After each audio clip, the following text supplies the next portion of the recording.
Hello.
Oh, music's still a little loud.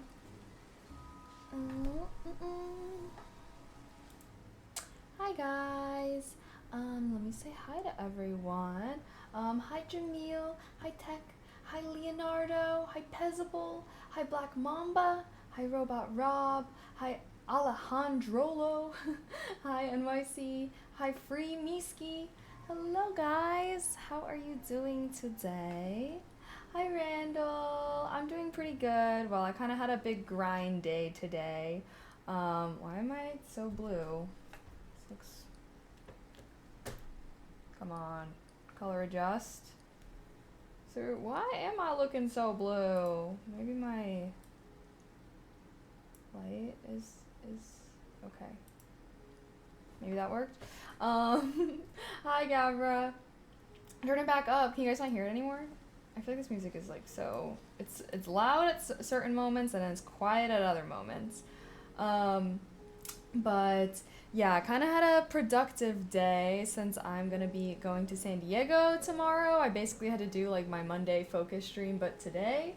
And yeah, I figured you guys wouldn't want to be doing a bunch of focus times during Sunday fun day. But now we're here for some gaming, well, some yapping, hopefully some gaming.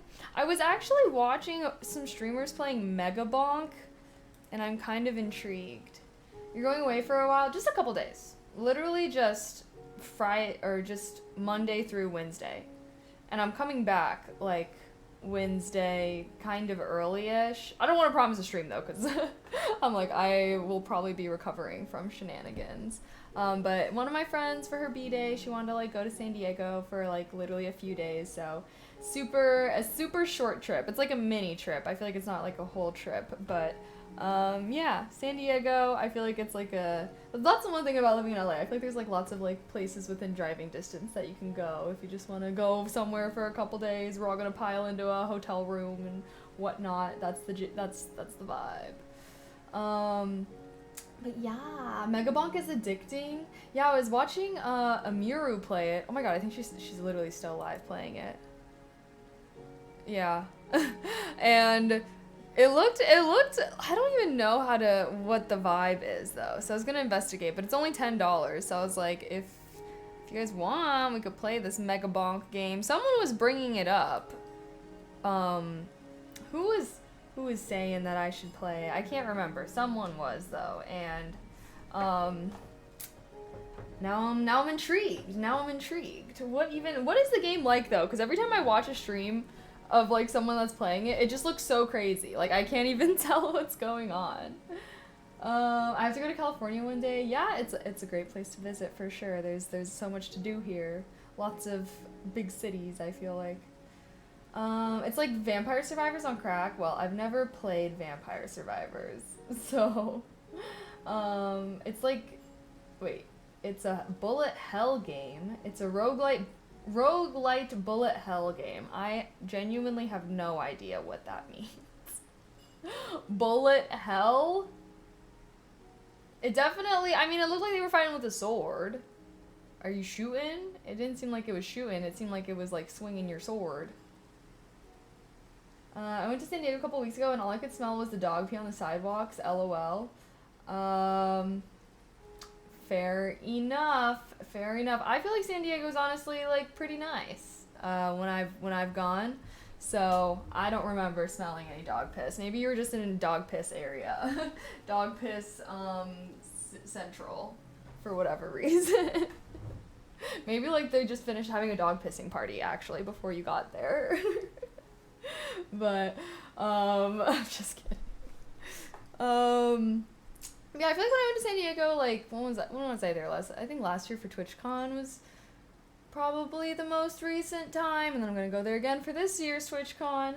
But yeah, I felt like it was like pretty nice, but I was like kind of downtown-ish by the convention area for the most part, so I don't know. I guess I don't know what all the different areas of San Diego are like, but I enjoyed it. San Diego definitely has an interesting vibe, though. I do feel like it feels very different than LA. Yeah, I don't know. I don't know how I would really describe San Diego as a city. Dog pee. I watched the original Halloween and Halloween 4 tonight. Ooh, fun. But you run around and gather different weapons, and they auto shoot around you. Oh, it's auto? Oh, okay, okay. Hi Infernal, thanks for stopping by. Sorry, I know stream's a little late today. I'm sorry. I had to pack. I had to schedule a bunch of posts and videos for while I'm gone the next couple days. Yeah. Because I decided, which I don't know, I decided to run a bunch of errands yesterday, so that's what I did. And in reality, I probably should have done what I did today yesterday and done so because the errands didn't take as long as everything that I was doing, but oh well, as it goes. Now we're here. At least we can still get some gaming in, I hope, and have a good time. Have a good time. I am seeing dropped frames a bit. I guess we should steal the ASMR viewers, yes? Oh, let me do my go live checklist, actually, before we get too deep into things. Wait, why is, like, the lighting is being so weird right now. You're being stolen. Hee hee.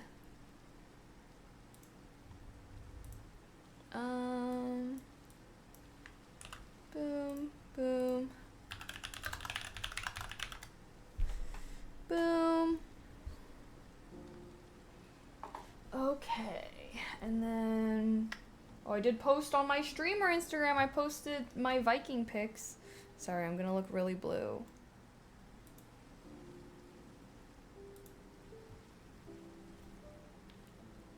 Oh. There we go. Less blue. Welcome, Raiders. Welcome. This is me gently waking you up, because we are live now. You can find more ASMR on my YouTube channel. What is going on with our stream avatars overlay?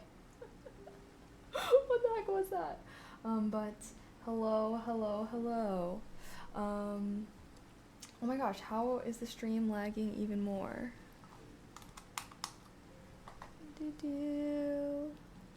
But as I was saying, I posted on my streamer Instagram today, so you guys should all go and like it if you want to see my Viking cosplay that I did.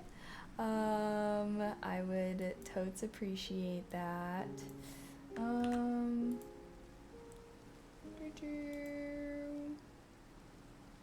Let me see.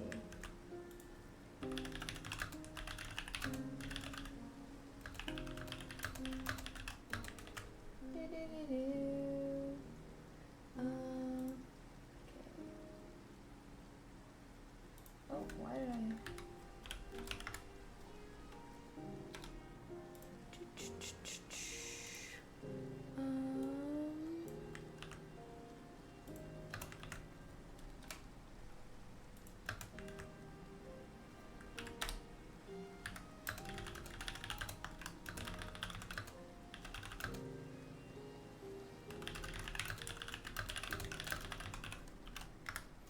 Boom.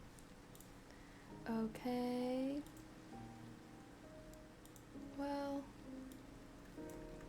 maybe that's a little long.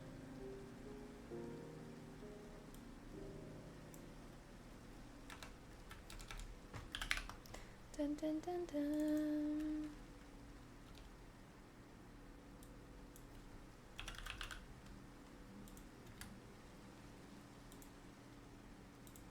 Okay, there we go. Pinned chat is pinned. I did steal you, Ryan. I'm sorry. Mega Bonk ASMR enjoyers. Yeah, wait, so should we play Mega Bonk? What if, like, the phase is over by the time I get back from San Diego? Okay, if everyone's still into Mega Bonk when I come back, we'll play it. Yeah? Have I ever been to Santa Barbara? I have not. Hi, All Tower. I feel like I just know Santa Barbara for, like, it's the UCSB school, you know? Play it. How long am I going for? Literally just Monday through Wednesday. But I feel like I usually stream during those days, which is why I wanted to tell you guys, but I'll just have to make it up to you guys. Well, that's why I'm doing a Sunday stream, and then hopefully gonna do some weekend streams and stuff next week as well. It's a nice palette cleanser for Valheim. I don't think I need a palette cleanser though. What do you mean? What do you mean by that? Why would my palette need to be cleansed? Maybe my palette's just getting started, actually. Ever think about that? Am I going to SeaWorld? Absolutely not. I do not like to support that stuff. I love aquariums, but I don't go to aquariums where they like make their animals perform and stuff. 'Cause yeah, I don't know. I feel like SeaWorld isn't SeaWorld just not good place. Oh here, let me put the pin. Okay, I do have to do my go live tweet.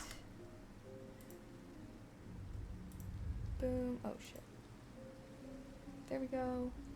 Not that Valheim Match, just a totally different vibe of a game.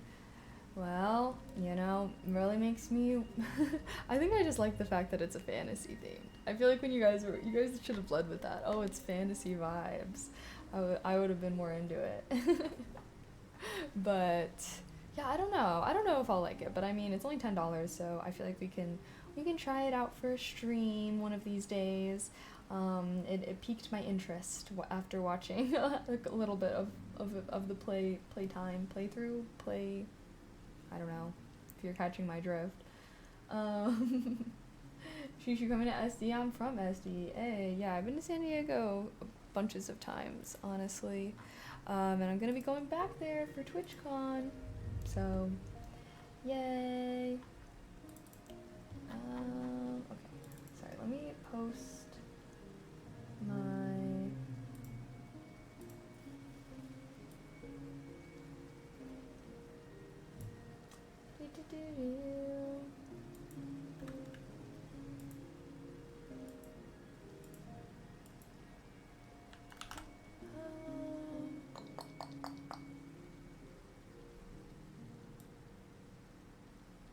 okie dokie.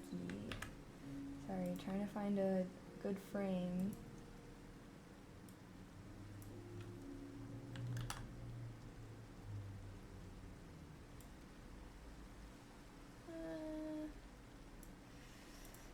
I also, for whatever reason, decided to walk on my like treadmill walking pad while I was like doing all my like scheduling posts and stuff like that, and I ended up walking over 3.5 miles basically, and now my legs are sore and I feel legitimately tired from it. So sorry if I'm like, we're gonna have some chill vibes, but I was like, I gotta stream tonight. I'm not gonna be able to stream Monday through Friday or Monday through Wednesday. So I got myself together.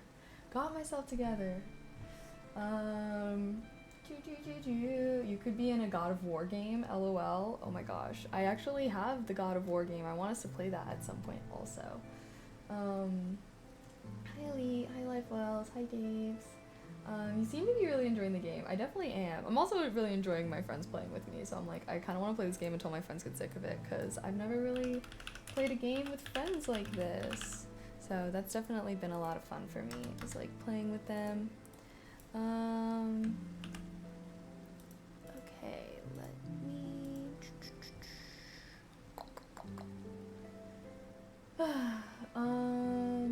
Hi Two-Hit. Oh, which one? The 2018 one first? I think I was just gonna do God of War Ragnarok. Are the storylines that connected? Every time I've brought up playing this game, I feel like, I don't know, no one ever says that I have to play the other ones first. Is it like a cohesive storyline? Oop.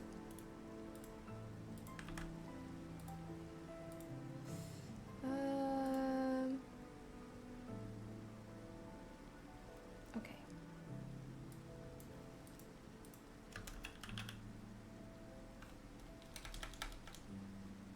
Post and post.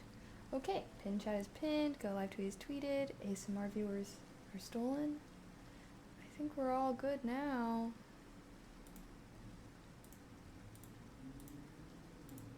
Okay. 2018 leads into Ragnarok. Okay, but like, do I have to play that one?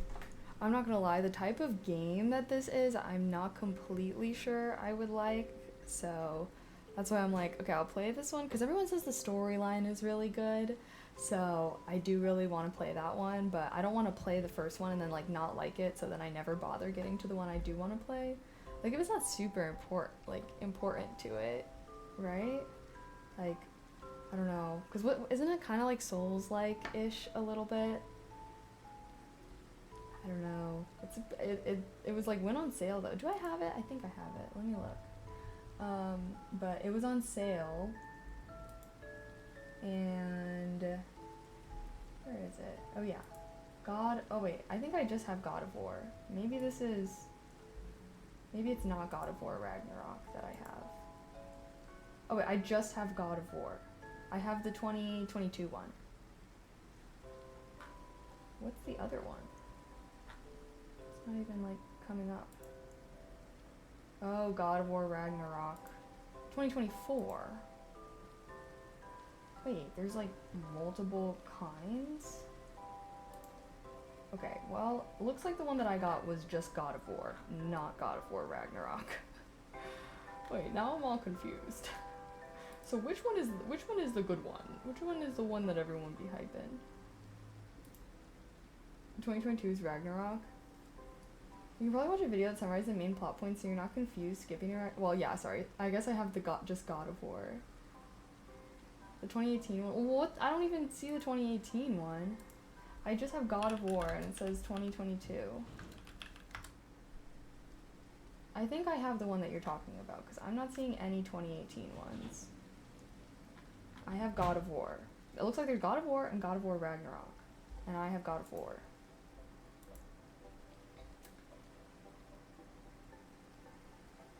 Wait, what's the 2018 one? Y'all keep saying the 2018 one. What's it called? What's the name? I'm so confused.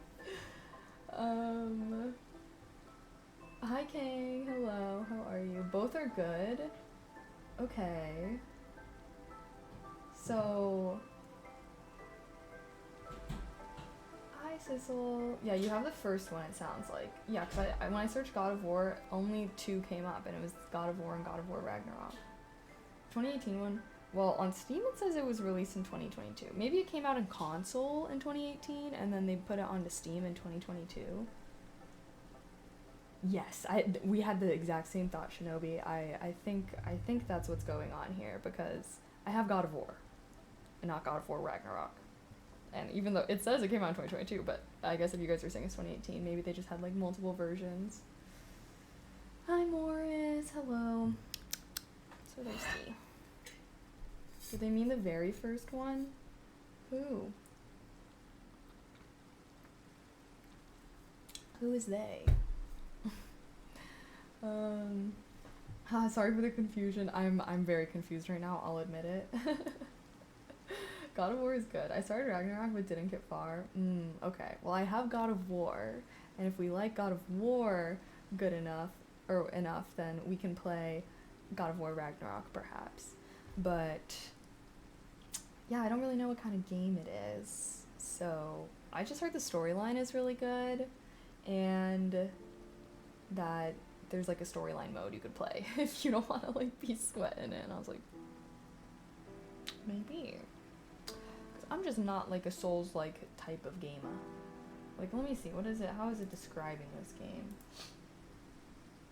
Oh my god, similar to Black Myth Wukong.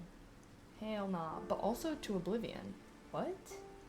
I feel like those are 2 quite different games.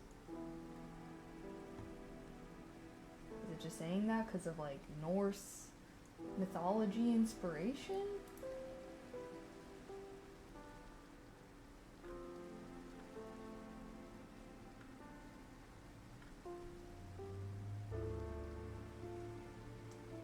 I don't know.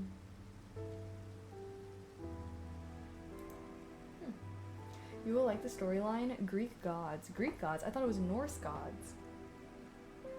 Combat can get sweaty, but not bad for the regular levels. The challenge stages were hard, but I don't think necessary to play.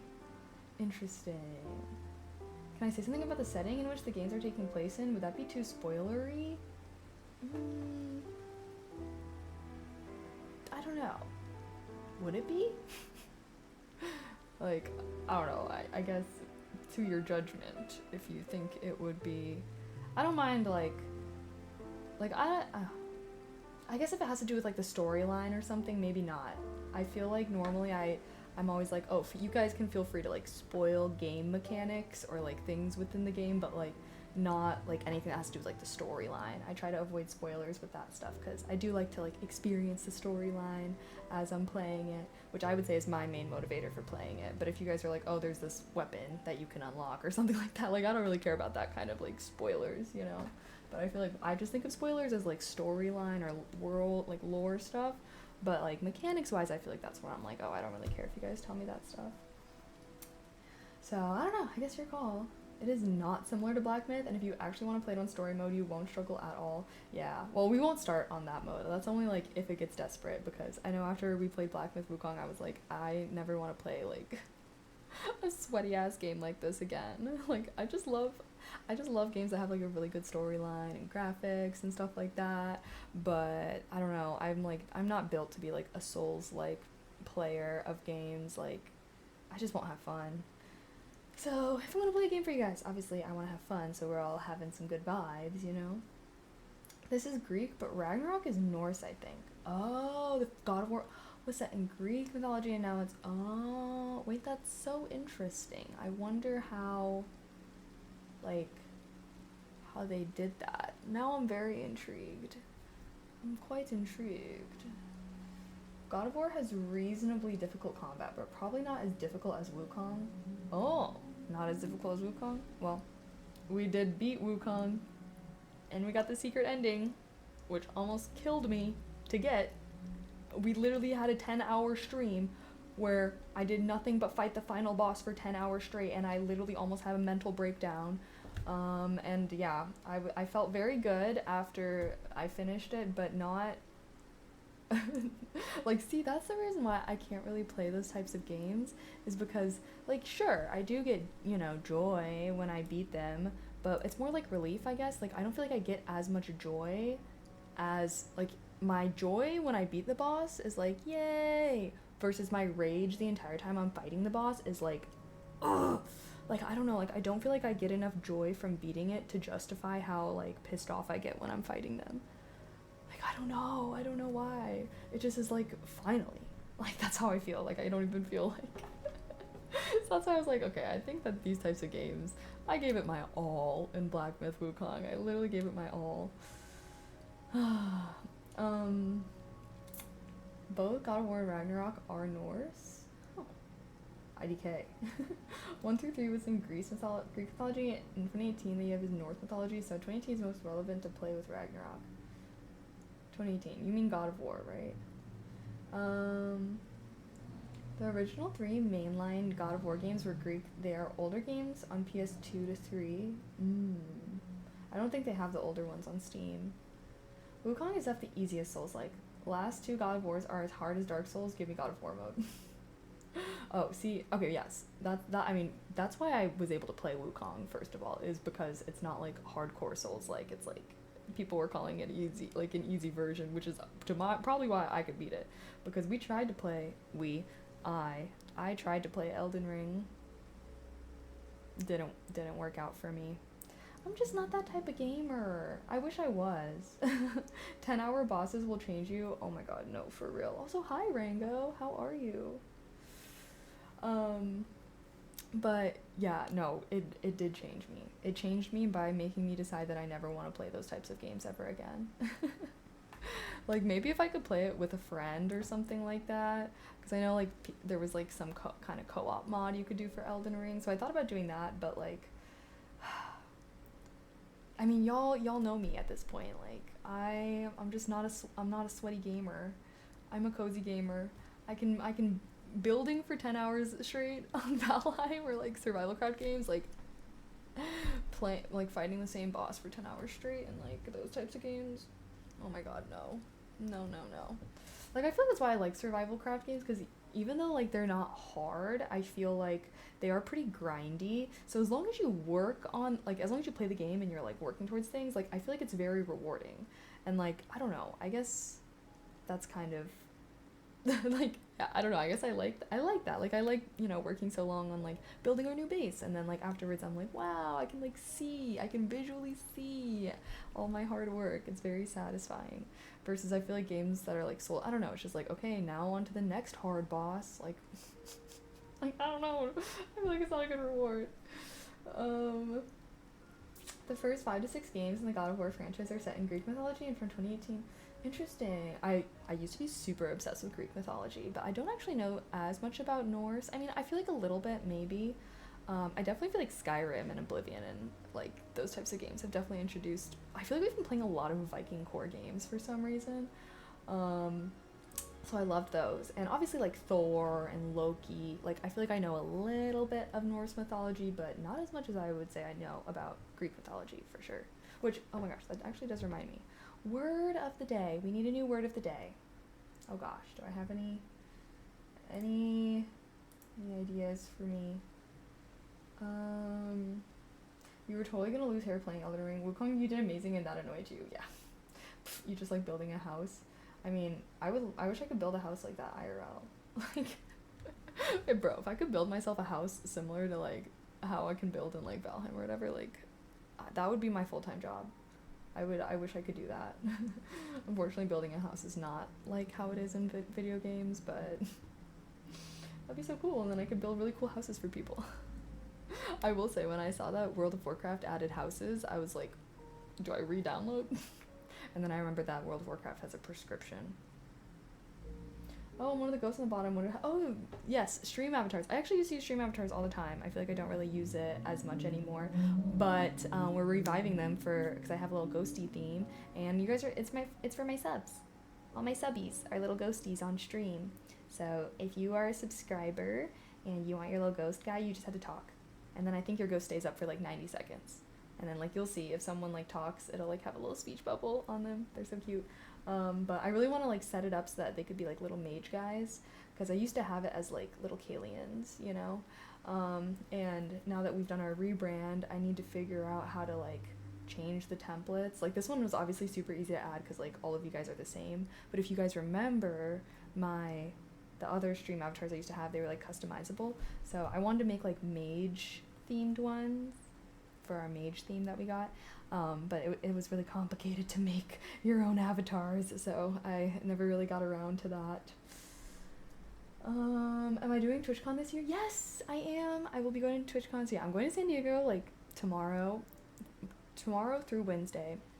And I'm actually coming back kind of early on Wednesday, so who knows? Maybe if I'm feeling like I can pull myself together, we can have a nighttime stream on Wednesday. But super short trip just for my friend's birthday. And then I'm going to go back to San Diego for TwitchCon at the end of this month.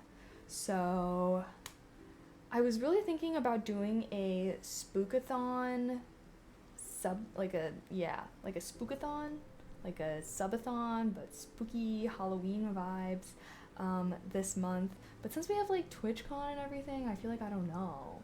Like, should I do it? And we could plan a bunch of like Halloween like activities. I guess, I mean, yeah, because TwitchCon is like the week before Halloween, the weekend, and I was like, that would be like the perfect time to do it.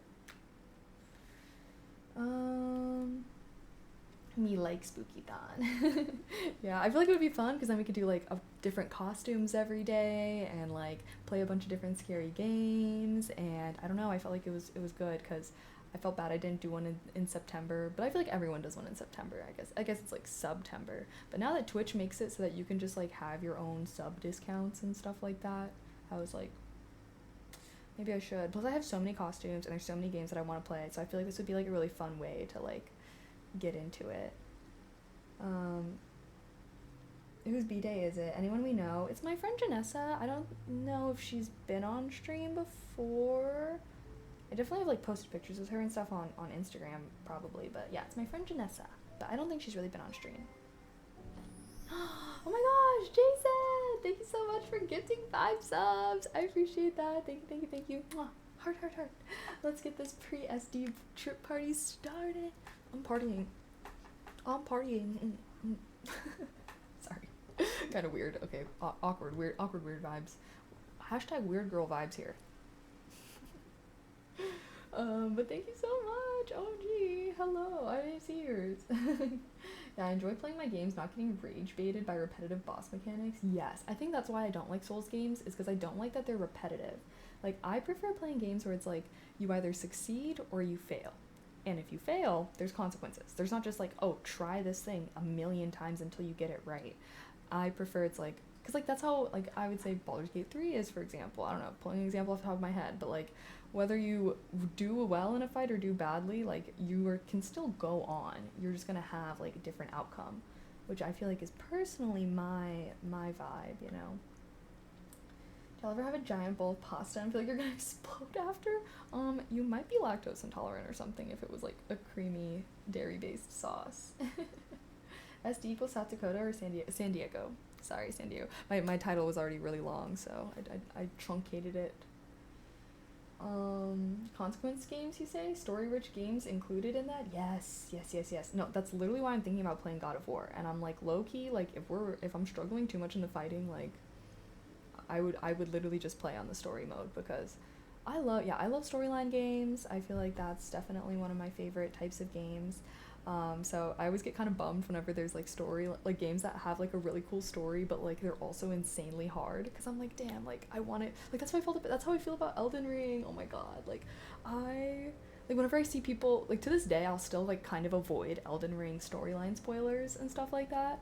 But like sometimes I'll see edits and stuff of it and I'm like, oh my god, I wish I could just like I do wish that games had like, I don't want to say easy mode, but like a storyline mode or something like that. But that's actually a pretty big debate, I feel like, in gamer community. Chat, do you guys think that games like Elden Ring or something should have like a storyline mode? I mean, God of War does.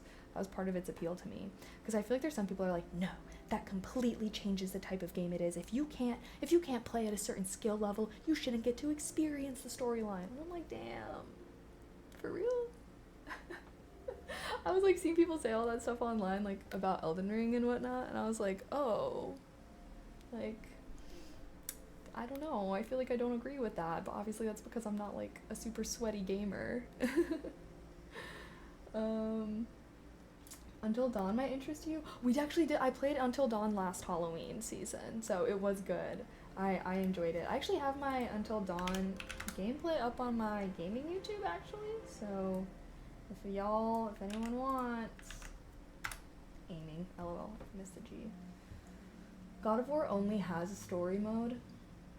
Yeah, that's why I was like, if it comes to it, I'll play that way. Like if we're really liking the story, you know, like I just like that they have that option, you know, like I will still try the game, but I don't know, I like that there's an option. That's BS.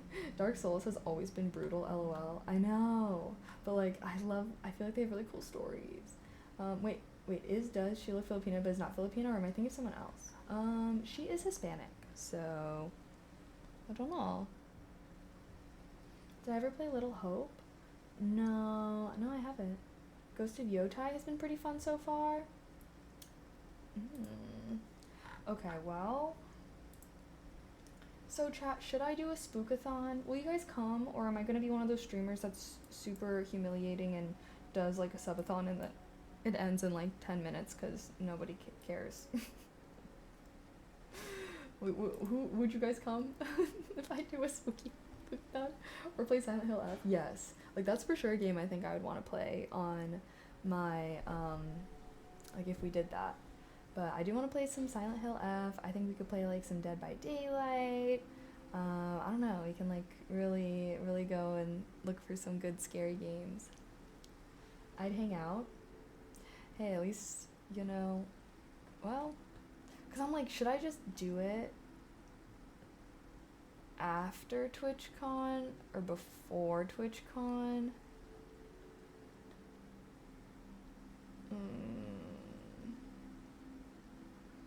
Because if I do it after, I don't have any other trips planned after TwitchCon, which, like, low-key, I need a break. I feel like I've been doing a lot. You tried Dead by Daylight or signed up for that? No, yeah, so I have Dead by Daylight, but I haven't played it. My friend Cami, she said that she'd be down to play that with me, and then Mateo, the friends we've been playing Valheim with. I threw out the idea that we can play that together, and they seemed intrigued. There's also Phasmophobia, obviously, and then I put mouth breathing. Mouth washing. Apparently that's supposed to be kind of creepy. I'd be there, but cash is tight at the moment. Oh my gosh, no worries. Sorry, I'm not trying to guilt you guys into supporting me, but even just coming and hanging out with me. I don't know why, I always get scared that that's gonna happen to me. I do a subathon and I get like 1 sub. That's always been a fear. I'm like, damn. Wait, there's a Dungeons and Dragons based map and characters in Dead by Daylight? What? No way. We'll have to try that out. After makes more sense. It gives you space to breathe.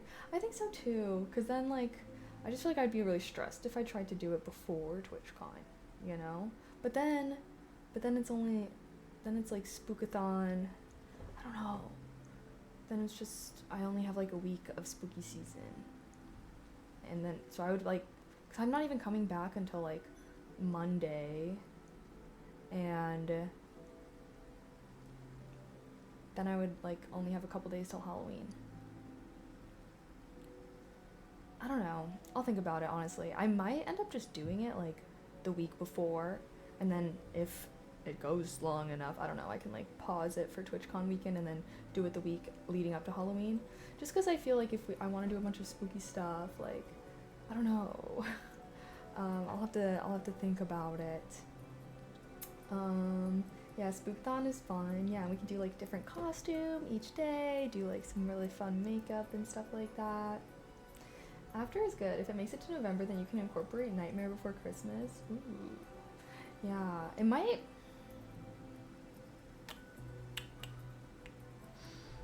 Okay. I will think about this a little bit more. I'll come up with like all the things I want to do and catch a vibe, just because, yeah, I feel like if I would want to start it on a weekend, you know? So like if I do it after TwitchCon, then I would be starting it in like the middle of the week, because Halloween is that following Friday. So I feel like that would honestly make me feel a little bit rushed.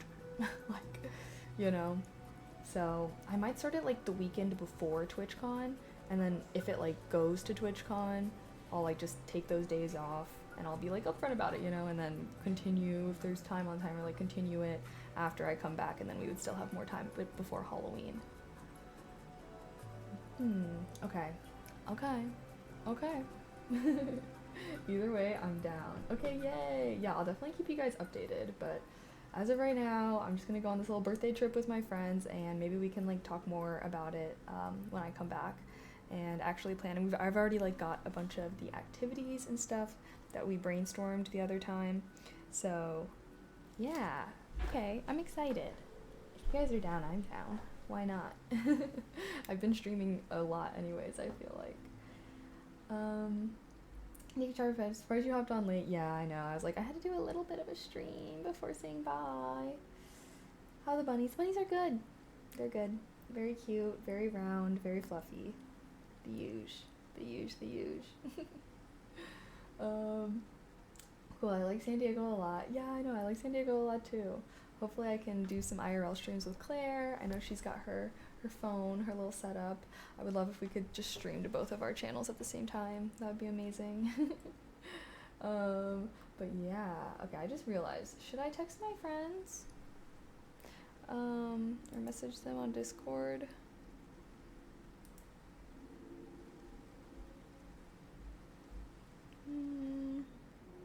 Well, we can still yap for 15 more minutes. No, don't tell them. What? Don't tell what? Who? Don't tell who what?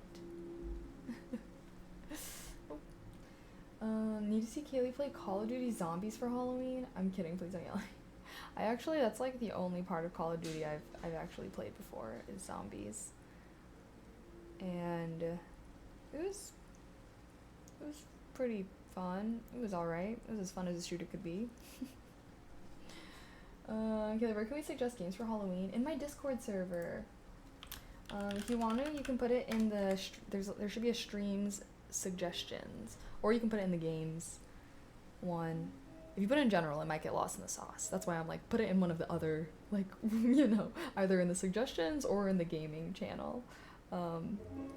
And I do also, one of the things I want to do, okay, honestly, I could just do this as all part of the spookathon if we're gonna do that, but I want to have like a scary video, like scary YouTube video, like kind of watching night. So if you have any really good scary videos, please make it within Twitch TOS, so nothing too crazy. Like YouTube videos, then you can also put those in like the media share, or like, yeah, or suggestions. Maybe I should make like a spookathon or like one. Nah. Oh, hi Money Man. Hello. How are we today? You look nice. Thank you. I'm kind of cash. My hair's a little crazy, so we just got a little headband action going here. Activities. What sort of activities? What do you mean, what sort of activities? Are you saying activities for potential spookathon? Some other activities I put were pumpkin carving, scary video night, Halloween decor. That'd probably be the first thing, would be decorating for Halloween. Have you tried that Tucha viral fruit looking dessert? No, I'm gonna be honest, I don't really try viral. I feel like I don't really try viral things very often, unless it's like so good. I will say, TikTok did put me onto like vodka sauce pasta, but I don't know. I feel like that's pretty popular without TikTok. I don't know. I'm like, I guess I did have some vodka sauce pasta when that was going viral. But I don't know. I guess I never even heard of this. Tucha viral fruit looking dessert. I guess I'm not really that much of a dessert person. The spooky talk reminds me of the Curse Cassette videos. Okay, wait, hold on. Curse Cassette is not spooky. What are you talking about? The dessert looks legit. I think you'll love it in Koreatown. Okay. Is it what kind of, it's a fruit? It's a fruit looking dessert? Is it like ice cream or like cake or Claire wanted it so bad? Oh my gosh. Fair enough. Hey, maybe. It's a cake? Oh, it's a cake? I'm not really a cake person. I think I would still like it. I guess I'll have cake every now. I don't know. I feel like every time there's a birthday cake, I just feel like I'm obligated to eat it, or else I feel like I'm offending the birthday person. But I'm not always a huge cake person. But if it's like an Asian type of cake, I feel like Asian cakes are not so dense. Like, I feel like they're a little lighter and fluffier. Shaped like a fruit. Is it the one that's kind of shaped like a mango? Or is that something else? Asian style with custard filling. I mean, I will say I do feel like Asian desserts are top tier. So, I'm definitely down to try it. Maybe if I'm in Koreatown. Maybe my friends know about it. I'll just bring it up to them and we can go get it sometime. Yes, the mango is the most popular. Oh, okay. I guess I have seen that then. I think I actually watched like Vanilla Mace and Cutie Cinderella and try that dessert. They did like a stream together. So what are we doing in SD? I'm just celebrating one of my friend's birthdays, so we're just gonna be like going out, going to dinners, going on a hike. Very, very chill stuff. Nothing too crazy. Do I like Scandinavian dudes? I don't know. I mean, I guess I think that all types of ethnicities can be attractive. Personally, though, I'm not super into blonde hair or blue eyes. Both of those are kind of like, oh. And now we're getting a crazy swing. Okay. So no Channing Tatum or Thor. Maybe I can make an exception for Thor. What about green eyes? Green eyes get a pass.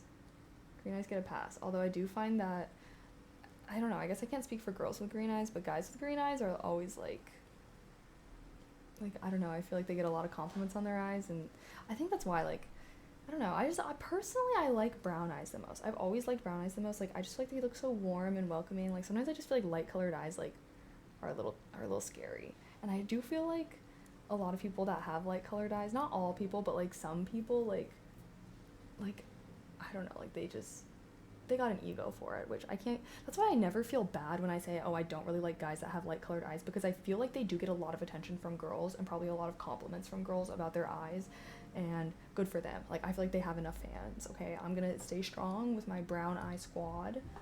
And yeah, I feel like I love, like, oh my gosh, when the sunlight is shining in brown eyes and they look like beautiful honey caramel, I love that. Sometimes I feel like if eyes are like hella blue or just like very light, like it's giving White Walker, like from Game of Thrones. It's a little scary. I'd make an exception for Thor and I'm straight, right? I'm like okay, like that's why I'm saying, like, I don't feel like there's any like physical trait that I can be like, okay, no, like this, if someone has this trait, like I just think they're not gonna be attractive, because like no matter what, like there's always gonna be someone hot that pulls off that trait well, you know? So even if I don't normally like blonde guys, I will admit that obviously there are hot blonde guys out there. So that's why I feel like, I don't know, I don't really have a type, TBH. I don't like blonde women except Sabrina Carpenter or the woman who's the new Supergirl. Yeah, no, fair enough. What about hazel eyes? Hazel eyes? Yeah. I technically have hazel eyes, but I just say that I have brown eyes because I feel like they only look hazel if they're like actually having the sun shone on them. You have purple eyes? Okay, Targaryen.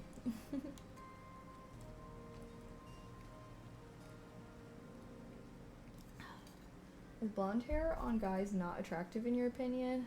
Personally, I would say yes. I just feel like every time I see a hot guy and he's blonde, it's always like, oh, he's hot, but he's blonde. Like, I just feel like it brings you down, brings them down, in my personal opinion. My personal opinion. Now, again, I do think it depends. I do think it depends, because some guys definitely can pull it off. I feel like there's also a difference between like a dirty blonde or something, like a darker blonde versus like a light blonde. Like, sometimes I just feel like it's like seeing an adult, because I feel like men are less likely to dye their hair, right? So like when I see a man with blonde hair, I kind of do assume that that's their natural hair, and then it's like, why are you blonde? Like, cause like I feel like, aren't most kids when they're blonde, they like when they grow up they get brown hair anyways, so like it's super rare for an adult to have blonde hair. It's always like, it's a little jarring. It's like, oh, what's going on here?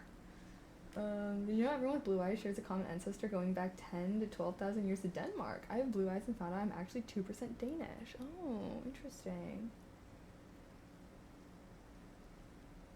I have dirty blonde, but it gets lighter in the summer. Hey, okay, I'm not trying to say that blonde hair is making you ugly. Like I said, that's just personally not a trait that I feel like I'm gonna be as attracted to. But hey, you know, lots of girlies be into that look, so please do not let me be. I'm not trying to slander anyone on anything, you know. That's true. I was blonde as a kid and now my hair is brown. Yeah, see, I feel like that's like most blondes. That's why I feel like seeing a full-grown natural blonde is like, whoa, what's going on here? I'm funny. Hey, you know, to each their own, to each their own. But yeah, I think I just always have liked, I just like dark hair. I guess I kind of have dark hair though. I feel like most people just have dark hair though, so it's kind of like, I don't know. Yeah, because obviously most people in the world have like black or brown hair. Like, I think for me, I personally like, I don't know. I guess I just think if you're sexy, you're sexy. And, you know, you can achieve that through a myriad of features, you know? Yeah, I like dark hair and brown eyes more. Yeah, I guess that's just, like, tended to be the type that I'm attracted to. Although, honestly, I have been into blonde guys now that I'm thinking about it. But then they're always the worst, and they always, like, treat me like shit. And then, like, actually are terrible to me. Now that I'm thinking about it, like, every single blonde guy that I've been kind of involved with has actually been, like, the devil. Like, So maybe that's where my subconscious bias comes from. So sorry guys, it's their fault. It's their fault. I literally remember my freshman year I asked this guy to homecoming and he said no, and he was blonde. So fuck that guy. But you know, I was the new girl at school, so I have no clout. Fair enough. He sat next to me in English class. I was like, I don't know anyone. I just moved here. Like, I'm getting desperate out here. So weird. Why you prefer brown hair? How is that weird? Why is that weird? You hooked for your day. Oh, thank you. Guy had no taste. Ugh, right? He also, like, sucked. Like, I don't even know why I asked him. But I think it's because, like, homecoming was coming close. He didn't have a date. Like, I was like, I don't know if he's gonna have one. Like, maybe he would just be happy to go with me, even, you know? But, nope. Nope. I was like, okay. Technically, I didn't, like, ask him. I just, like, proposed the idea. Imagine if I, like, had a whole sign and I got curved. That'd be crazy. But I remember I, like, asked the idea and then it didn't work out for me. My older brother is doing what a lot of guys with black hair these days do, which is having the sides really short because he's starting to go gray. I find it kind of weird myself. Like, you gotta accept it at some point. Wait, what? Yeah, I feel like salt and pepper is a whole, like, look. Like, that's the nice thing about men getting older is, like, I feel like that's a vibe for them, you know? He can embrace his silver fox future. I mean, after getting traumatized by blonde guys, oh. Did he end up going all sad and alone? I don't even remember. I feel like that kind of shows how irrelevant he is, but I just remember being like, obviously I was like pretty butthurt. I was like the new girl at school, so, and it was homecoming, which is like right at the start of the year, right? So like I had just, not only was I a new girl, like I had just moved from California to Illinois, and it was kind of a smaller town. Everyone fucking knew each other since they were fucking 6 years old, and I just showed up on the scene being like, hey yo, and yeah, I didn't really know anyone or anything, but I was like, I didn't want to go alone. But then, you know, I ended up having some girlfriends, and we all like didn't really have dates. I mean, we were freshmen, right? Like, I don't know. So we all just like went on a girl group together. So I did not have a date my homecoming year to my freshman homecoming, but I just went with my friends, and none of us had dates, and we all had fun. I feel like when you're like younger, it's like not that big of a deal to go to a dance without a date. I guess it's like different if it's like prom or something. That's more of a big deal, but I don't know. Kaylee, would I ever go blonde? I actually tried to go blonde once upon a time when I was a sorority girl. Sorority life will do it to you. Are you really a woman of color if you don't dye your hair blonde? A sorority woman of color if you don't dye your hair blonde when you join?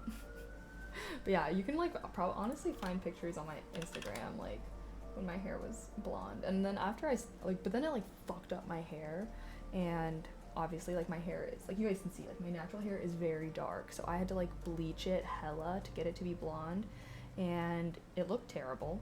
It fucked up my hair, and yeah, I never did it again, and I never would do it again. I did used to lighten my hair a little bit after that, and I would do that again, honestly. I use Sun-In, and people say not to use it, but I loved my results from Sun-In. But now I feel like I'm kind of embracing the dark-haired vibe. I feel like I don't know, I'm trying to have like healthier hair. This guy I know asked a girl for prom, and he got her signed chocolate flowers. He had his friends who brought the proposal, and she thought the friend was the one asking her. She ended up going with the friend. Damn. Well, it's how it goes sometimes, you know? It's interesting seeing prom in movies because this isn't really a thing in Australia. Oh, yeah, wait, is prom like an American thing? I guess it is, right? Like, they don't have prom in like other countries. Yeah, honestly, prom was fun. I went very crazy at my senior prom. But, you know, it was a good time. I enjoyed, and I'm glad I got to have my high school experience before the pandemic, because apparently shit's lame now. I don't know. Any youngins in chat? Any babies? What's prom like? Who went to a prom recently? Catch us old folk up. What do the youngsters these days be doing at prom? I don't see any blonde pictures. You have to like really scroll back. Prom was vibes, man. Yeah, just everyone going crazy, big dresses. Only went to uniformal slash semi-formals. We have them in Canada. Oh, okay. Prom's in Canada too. Noted. I personally think tan slash golden slash brown skin with blue eyes and brown hair is ideal on men. Yeah, is that the type of men that you date? You just hit the age where you can rent a car without penalty. Hell yeah! Never wanted to go to my prom. I hated school events. What? What? Wait. Not even prom? School. I guess, I don't know, I guess it does kind of depend on the school. So, I'm sure that there are definitely schools where the events aren't fun, but I always had fun at school events. I don't know. Bruh, I'm a guy. Okay, well, you seem to really think about attractive men a lot. And anyways, guys can be into guys. Ain't nothing wrong with that. We do have what's called a formal when we graduate year 12, but dates aren't a thing, especially the partner dancing aspect of it. Oh, okay, okay. Yeah, I feel like, I don't know, I kind of went with like a friend-ish my senior year, and so I think that there was like one moment when we danced, and I'm like, I don't even know if we really danced like that. Like, I feel like, because I went, my high school years were 2014 to 2018. Those were good years, baby. Those were good years. All right, so we were on that dance floor, like going crazy to freaking Chief Keef and G Herbo and like Lil Uzi. Like, I feel like that era of music, like specifically 2016 to 2018, like always makes me think of high school so hard. Like, I don't know. I feel like music was peak and people were going crazy on the dance floor. And I always get sad when I see videos of like people that are in high school now, and they talk about how like no one dances, because I feel like that was what made I don't know, it was so fun, like everyone was dancing, you know.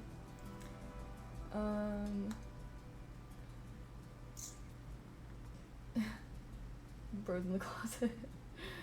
I hate prom so much I left the country just to avoid mine. What?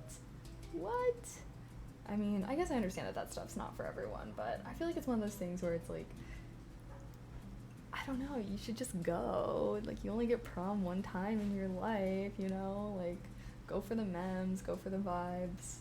That's how I feel about that kind of stuff, you know? Because, I don't know. I guess I always felt like, oh, you know, you only get to do that during that certain era of your life. And as long as you go with friends, I feel like it could be fun, you know? Kaylee, what's one of your biggest pet peeves in life? Like, in life? Like, when things happen, or like what, like that someone will do? Like, with a person? We moved like every year, so I just went to a new school, became the class clown, went home. Yeah, no, I mean, I had a big move in high school too, which was like kind of hard, but it was kind of fun. I kind of gotta like reinvent myself and whatnot, and think about who I want to be. I went home and got high instead. Okay, but you can do that any old night. I hate everything related to school. I don't want to go to my own graduation. My best friend literally had to drag me. What? I feel like you need to go to therapy.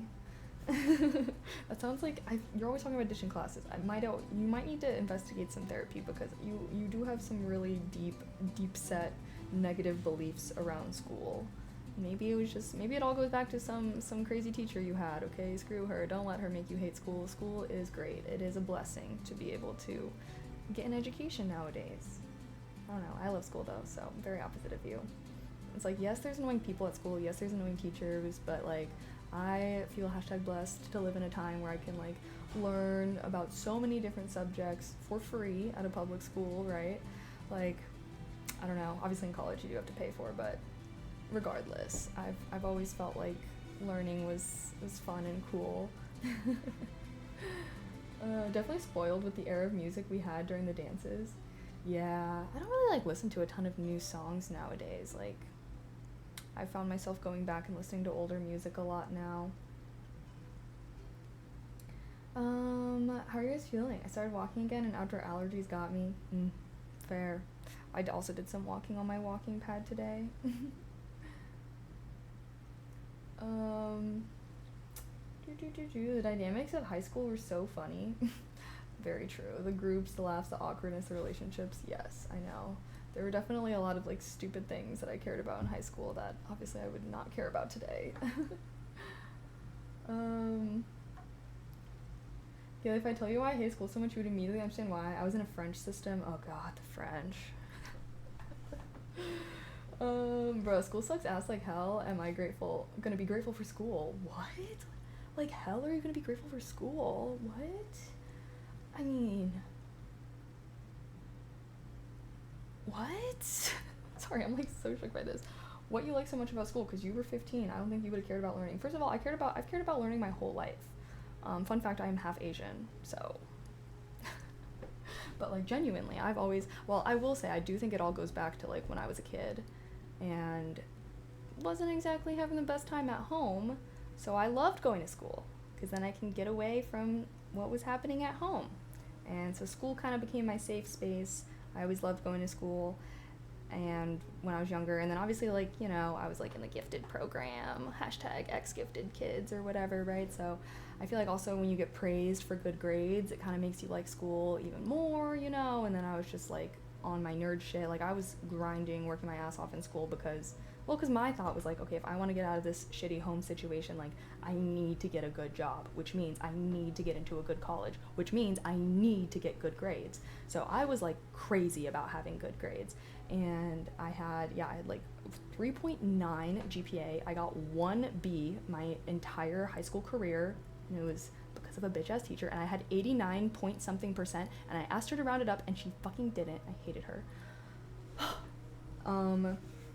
And yeah, anywho, then I feel like, yeah, I always felt like school was like kind of my safe space, and I also feel like learning to me has always been something that's like super exciting and adventurous. Like it's kind of like magic. And I don't know if maybe I just was lucky enough to have a good school system, but I've always just felt like so intrigued by everything. I think that science was always my favorite subject, but I always thought history was really interesting, but I was like usually not as good. I was always a reader. Like I started reading, oh my god, it all goes back to Twilight in 2nd grade. I was like always super into reading though. And yeah, so then I enjoyed English class. I feel like I enjoy gaining critical thinking abilities. And then obviously college is much more enjoyable because I feel like high school, it's like obviously you're going to every class every day, and I feel like high school teachers, obviously they're not as good as like college professors. So I feel like once I went to college, I feel like it was like a much higher standard of education, which hopefully it better be, bitch, I'm paying for this, right? And so I feel like I really liked my college classes a lot more. And obviously you have like way more freedom with what you can do with college, like with college classes, you know, like classes are only like once or twice a week. So I feel like it's less demanding, but you also have to like know how to build your own schedule and have some self-discipline, which is, you know, I feel like that's what a lot of people learn in college. What was happening at home? You were raised in a Hapa family? Well, my parents were getting divorced. I don't know if when I got into reading, me getting into reading also coincided with the 2008 financial crisis, which ultimately led to my parents' divorce. So things just, yeah, both my parents lost their job during that time period. Financial troubles, marriage troubles, yelling and screaming at home, me being like, oh, I don't have to experience this when I go to school, essentially. And yeah, and then my parents didn't even like fully separate, I feel like, till I graduated elementary school. Like I feel like when I think of elementary school and like my home life, it was just like my parents not having a good time with each other. You deserved that A. I was just so annoyed because it was like less than a percentage off, and it fucked up my 4.0, and I was like, oh my god. I have crippling ADHD, so school was a nightmare, and all the stuff I heard about degrees basically became false. No one I know who graduated with college degrees can even find work. Well, the job market is really fucked up right now. And, you know, I will say that is something that I do feel like, I don't know. Like, I feel like you are taught that, like, you're learning all this stuff for your job, but I do kind of wish there was a different mindset around learning of, like, you're learning this stuff because it's cool and it's interesting, and you should work a job that is also like cool and interesting, and you can apply the things that you've learned. But like if you're just getting a degree, like, I don't know, and like that's why I wish I could go back to school with like a different vibe, because obviously that was the mindset I had, right? Like, I was like, oh, I just need to know all the, like, I need to know these things. I don't know though. Also, part of like the classes I like was taking, I felt like, even though I wasn't gonna use that stuff at my job, like I thought it was really cool. Like I almost got a psych minor because I loved psychology. I think it's super interesting, um, which is why like if I could just, if I could just suddenly have a ton of infinite money hack, I would love to like go back to school for like fun, because I feel like my whole life, kind of like what I was saying before, of like I felt like getting a good job was gonna be like my way out of my family situation. Like it was just always a goal of mine to be able to support myself fully and not have to rely on my family for anything. And I feel like I always viewed that through getting a good job, which is why, you know what I mean? Like I just wish I could go back to school and kind of go back with, okay, I want to be here and like learn for fun and like not think about like work and life and stuff so much.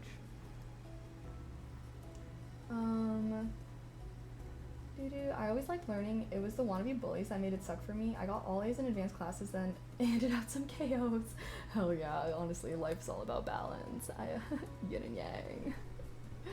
I hated school because I felt the teachers were incompetent. Yeah, no, I definitely had like some bad teachers, but like, I don't know, I feel like I tried not to let bad teachers make me not like the subject. Because like, for example, I fucking hated my physics teacher. He's not a professor. He was my high school physics teacher, and I took honors physics and AP physics with him. So I had him for 2 years, half my high school career. Hated him, had major beef with him, but I loved physics. And I was pretty bummed that I had to have such like major, like me and him literally had beef. Like we would genuinely, he would be screaming at me, we would be arguing. Like genuinely had, I'd never, first of all, you're a grown-ass man. Why are you beefing with me? What the fuck? Anyways. Yeah, same. Not 2008, but I grew up with my parents always arguing about money. They didn't split up till high school after they scarred me. No, literally. That's why I'm like, I remember when I was a kid, like, I was relieved when my parents got divorced, because then they weren't, like, screaming at each other all the time, you know? I feel like a lot of parents will, like, stay together for the kids, but it's like, dude, if you're freaking yelling with your partner and stuff all the time, like that's worse than separating. So yeah, I don't know. Never liked math, history, or science. Yeah, I was doing good, but I don't like it at all except English class. English class is the only one I tolerate because they usually include recommendations of books and literature that I found interesting. Yeah, no, that's fair, that's valid. Wait, sorry, why is this chat like struggling? I never really hated a teacher. I didn't have teachers okay, whoa. I feel like if people knew how much AI would blow up in significance back when I went to school, everyone would be crazy about going into tech back then. I remember back then it was kind of a boring area to a lot of people. Now it feels like everyone wants to do it. Yeah, I don't know. I feel like people were hella about going into tech when I was in school. I feel like people still are. That was what I went into. I was working in cybersecurity before I am now content creator. What is being a sorority like? What y'all get up to? Being a sorority is fun. I always say I highly recommend Greek life. I feel like it's literally just a club that people get together to have fun.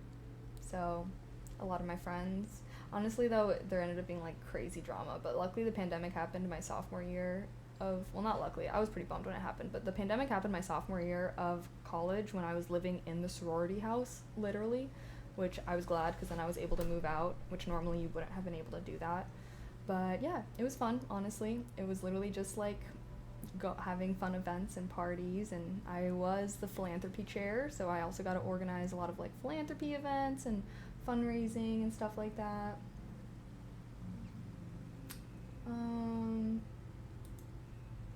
And during high school, I would stay up late, play video games, and get my work finished during classes that didn't need homework to be completed. Sounds like a good vibe, honestly. I feel like I used to play Sims, I think was the game I would play a lot in high school. I've always played Sims. Yeah, what was your favorite subject in school? Honestly, it was probably physics or psychology. I think that both of those were my favorite. I think that psychology is probably like Well, physics is obviously very practical. It's literally like how the world works, but psychology is like how we work, how people work. And I think that both of those were so interesting and fascinating to me. Like, I think that psychology at least should be a requirement. Like, I think that everyone should know basic psychology because it just made so many things about myself and other people make sense. And I feel like, yeah, I don't know, like, and also there's things about like memory and how to better remember things, and like I just feel like a lot of like very practical, applicable knowledge can be acquired there. What did psychology teach you about people? Well, I feel like one of the big ones, like I always think about this, of like, oh, there's a name for it and I can't quite remember, but it's basically the idea, like, say someone cuts you off in traffic, okay? Like, most people are gonna react and be like, what the fuck, like, that fucking asshole, blah, blah, blah. But, like, if you, say you are in a rush and you cut someone off, you're gonna be like, oh my god, okay, well, like, I'm just really late right now. Like, I'm not a bad person, but, like, I'm just really late. Like, basically, you are more likely to ascribe your own personal mistakes to situational reasoning versus if someone else makes a mistake, you're gonna assume that it has to do with their character. And yeah, so now I feel like anytime someone does something fucked up to me, I'm always like, oh, well, like, maybe they were in a bad mood, maybe they were in blah, blah, blah. And I feel like that helps me be, like, a lot, like, less upset with people, I feel like, in the long run. But even just, like, little things as well, like, for example, most people will form an opinion of somebody, whether they like them or not, within 7 seconds of meeting them. And that opinion is actually very difficult to change. So if someone instantly decides they like you or they don't like you, like, that's gonna kind of stick. And to me, I feel like that was very valuable knowledge because it made me put a lot more effort into first impressions. Because I was like, okay, as long as I can just make them like me within 7 seconds, then, like, I won't have to, like, work harder to make them like me in the future. Stacks, thank you so much for gifting 5 subs. Oh my gosh, I appreciate that. Thank you, thank you, thank you. Heart, heart, heart. TY, TY. Thank you so much. If you guys got gifted from Stacks, say thank you. TBH, I try to think like that. Yeah, I just feel like, and obviously, like, I'm older now, so, like, maybe some of these things I could have come to realize on my own, but, like, I feel like when I was in high school, like, this was, like, felt like pretty revelatory stuff. I was like, oh wow, like, I think a lot of it has to do with, like, case studies. Also, it's like, is your personality genetic, nature versus nurture? I feel like we got into that with, like, twin studies and stuff like that. And, like, once I realized, like, that a lot of your personality comes from genetics, like, I thought that was so interesting. And, like, they did experiments where if they, like, separated 2 identical twins at birth and, like, then, like, studied their personalities, like, those twins would have more similar personalities than they would to their, like, adoptive families. Like, if they're in different adopted families, if that makes sense. Like, I remember being like, what? Because, like, before that, I obviously, like, I just thought that you are, like, I don't know, I did not know that there was a genetic factor to personality. Oh, I think anger management should be taught more at different levels. We live in a country of angry, entitled people. Well, I feel like it's less or so anger management and more so, like, emotional intelligence, because I feel like, you know, people that get angry a lot, like, I feel like they just lack, like, you know, regulation and, like, emotional intelligence and stuff like that, you know?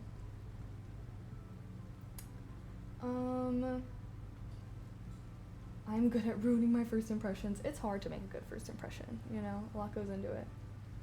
Psychology is more about the mind, right? It's crazy how much the whole body is integrated into our feeling and stuff. Our stomach has such a big effect on our mind, and the body stores feelings in our body if we don't process them. Yes! Oh my gosh, wait, that reminds me of this book I read, which is called The Body Keeps Score. And it's kind of about how, like, trauma is held in the body. And it's really interesting, and it actually, like, goes into a lot of, like, different types of therapy and stuff, and, like, good book. Psychology taught me to follow the person who cut me off home and perform what are you talking about? Well, psychology is just kind of, like, why we think and act the way that we do. That's kind of what I would say is psychology. Sociology is more like groups of people, so that's, like, yeah. But I feel like if you're just examining, like, obviously a lot of psychology does kind of focus on the mind. That's a fun fact. I was actually, you guys know how I said I was going to get a psychology minor, but then I decided not to, and it's because I started taking, like, neurology classes where it was just, like, all about the anatomy of the brain, and I was like, okay, this is boring, like, I don't want to do this, like, I just want to learn the interesting shit. Oh. Twin studies will help you understand that practically all that matters in your life is genetics.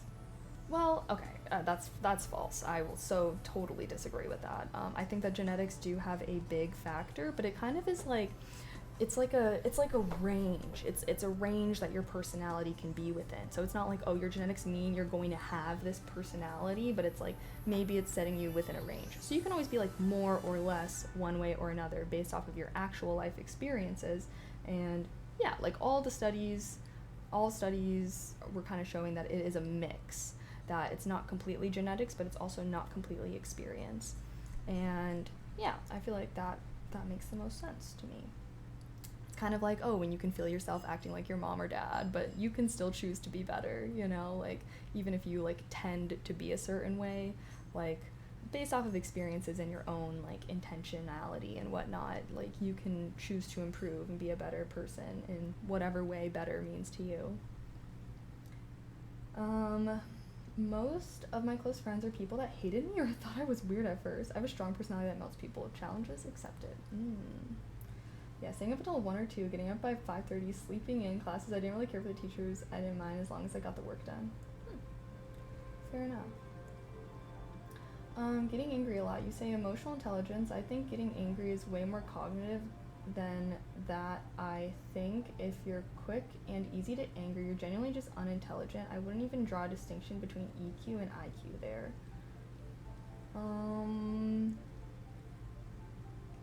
Well, I feel like that's just I don't think that that's true. Like, I don't think that being quick to anger means that you're dumb. There are a lot of very smart people out there that may never amount to anything in life because they are quick to anger. Because they have a crazy temper or something like that. Like, think of like, you know, a lot of these annoying debater people. Like, they are very smart, like for sure, but like they're probably also like pretty intolerable and they're always like screaming into their mics in a camera. Like, I don't know. Like, you know, I feel like I don't necessarily think that's true.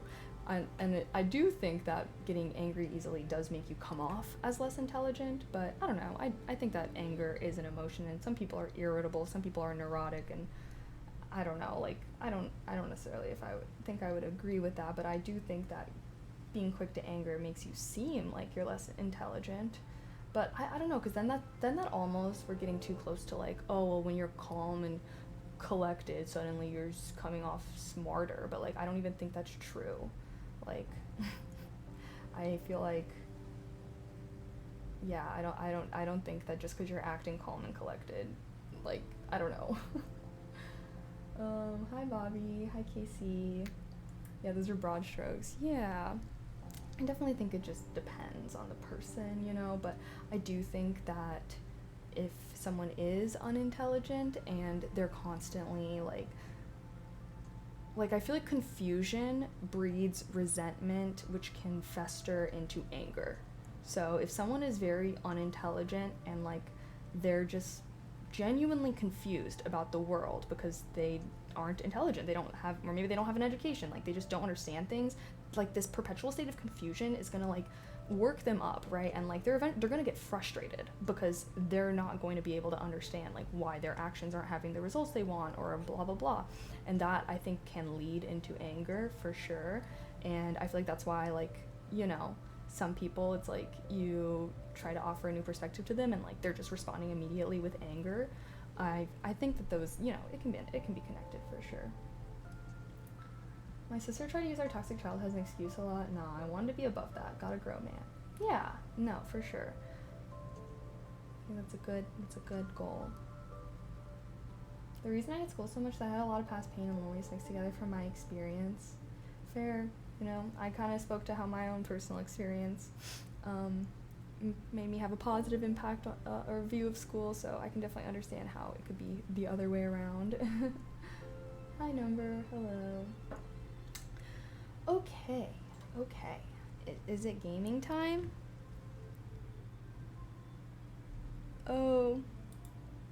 Oh no, wait, I didn't even see my friend messaged.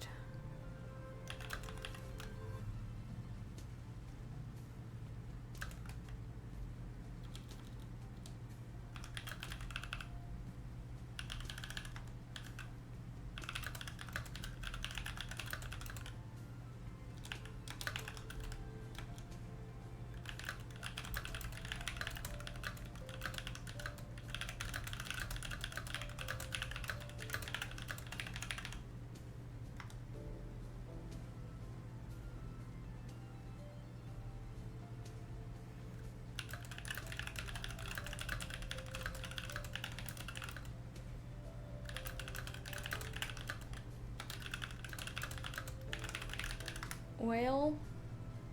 Okay, it seems like my friends are not going to be playing Valheim with me tonight.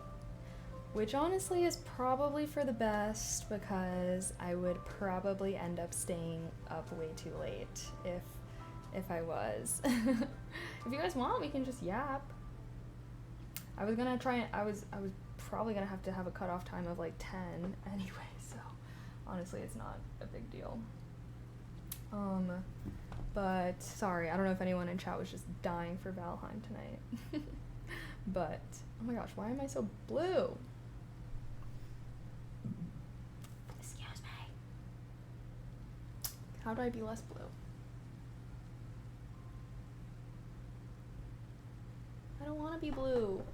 Unbluify me.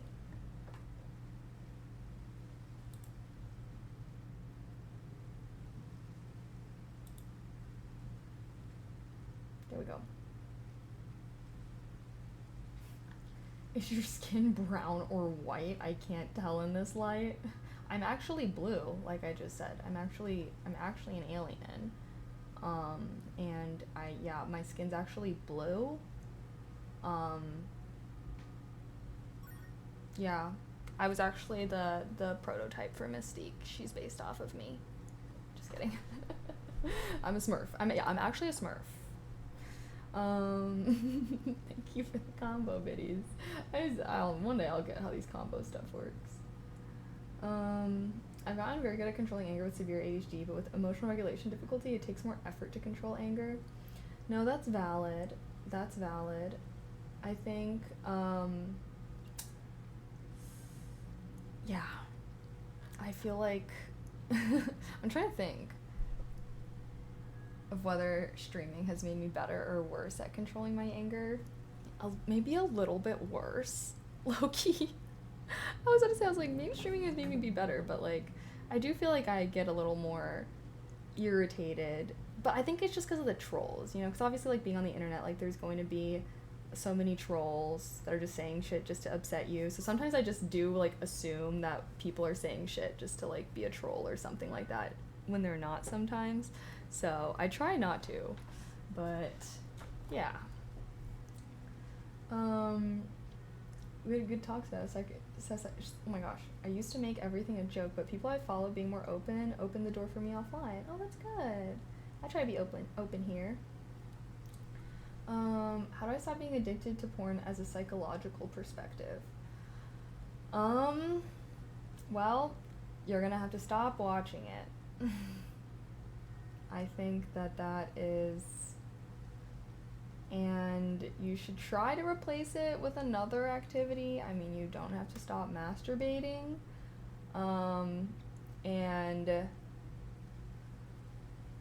But if you, like, I don't know, I personally think that, like, 'cause think about how people used to masturbate before porn, right? Like, they used to just see, like, a picture of, like, a hot woman fully clothed and, like, would masturbate to that shit. Like, just go back to your roots, dude. Like, I feel like you don't need to, like, stop masturbating. Like, you can still masturbate. The problem with porn is that it's so, like, crazy and fake and, like, instant gratification versus, like, if you're just looking at a picture, you have to use your mind a lot more and, like, imagine, which I feel like is good because you're exercising your mind in that way, which I feel like is similar, like, because you'll always have your mind with you, right, when you're having sex too. So, like, you know, I feel like it's a good skill to be able to, like, mentally arouse yourself, if that makes sense. I wonder if women have that addiction. I don't even know. From a personal perspective, have you ever struggled with that addiction? Yes. I would say, I don't know if I feel like if I would call it an addiction, because I didn't feel like it was negatively impacting my life, but, like, I don't know, I'd be horny. I definitely was, like, watching it like every night or whatever, so I can, you know, get a quick nap before I go to bed and type shit. But yeah, I think that you're wrong. Like, okay, I think only ugly guys have this problem. Yeah, that's so wrong. That's very false. And a lot of people have porn addictions. That is a reality. Man and woman. Obviously, it is a lot more common for men to have porn addictions. Um, but I mean, girlies be reading their fucking smutty ass books, so let's not act like women don't like to arouse themselves from fictitious situations here. Um, you know, and some of those things can get just as crazy as some of the shit that dudes be watching normally, okay? Like, I don't know. I think that, yeah, I mean, people have always been, I don't know, like, sex is a big aspect of being human, right? Like, that's always been a thing. I just think that a lot of the problems with porn nowadays is it's so easily accessible and it's like so crazy, and like you can really easily fall down rabbit holes where you're just kind of watching crazier and crazier stuff, and I think that that can have a negative impact on you. And obviously that's also going to view how you view sex and sexuality in general, like holistically as well. um I prefer I used to be super conversational on my days with things I see. Mm, valid. I'd still construct porn scenes in my head doing that method. Honestly though, like, I think that's fine. Like, I think that's fine. Like, if you're if you're constructing, like, you have to start somewhere, right? Because like, I don't know, like, I'm sure that there's a lot of people that are like, oh, just completely stop. Like, I feel like that's dumb. Like, think of it as like you're weaning yourself off. And so even if you're imagining full porn scenes but you're not watching it, like, I think that's fine. Like, I think that's fine. And you got to start somewhere, right? So I think that, that could be a good place, like where you're not watching something, but you can be imagining something. I don't know. I don't think there's anything wrong with that. Like, we ain't anti-sex here. So I think that the problem, yeah, because I just think if you like completely tried to stop everything like that would just be really hard, and I feel like you would need some kind of bigger goal or something to like get you to be able to get through that. Um, I read a study that 80% of women look at women only during scenes. Wait, what do you mean? I wonder if they have. Well, first of all, obviously yes. Like when I'm watching porn, I am looking at the woman because first of all, like there's a lot of porn where it's like the dude's face and head are not even in it. Like it's on the camera's only on the woman. But it's like when I watch porn, I am looking at the woman, and it's because I'm imagining myself as her. Like, you know, like when you're watching porn, aren't you like kind of imagining yourself as the dude? You know, like that's what I feel like is the difference between like how men and women, because like most porn is made for the male gaze, okay, like that's straight up how it is.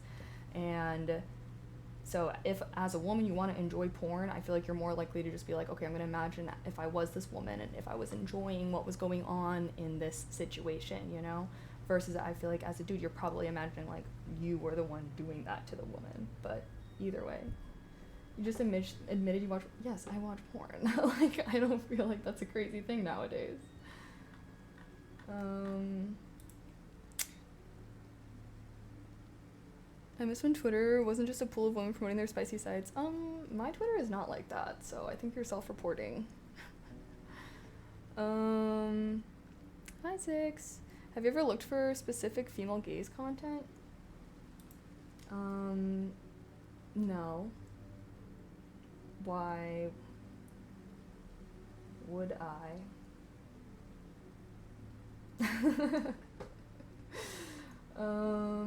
I just searched the earlier form of corn. Cavemen were doing wall paintings. Imagine how horny you gotta be to draw what you are tugging to. What do you mean? That's what I'm saying. Like, I do feel like sex is a part of human experience. It's one of, like, you know, the great pleasures of life. There's a lot of, yeah, it's how you reproduce.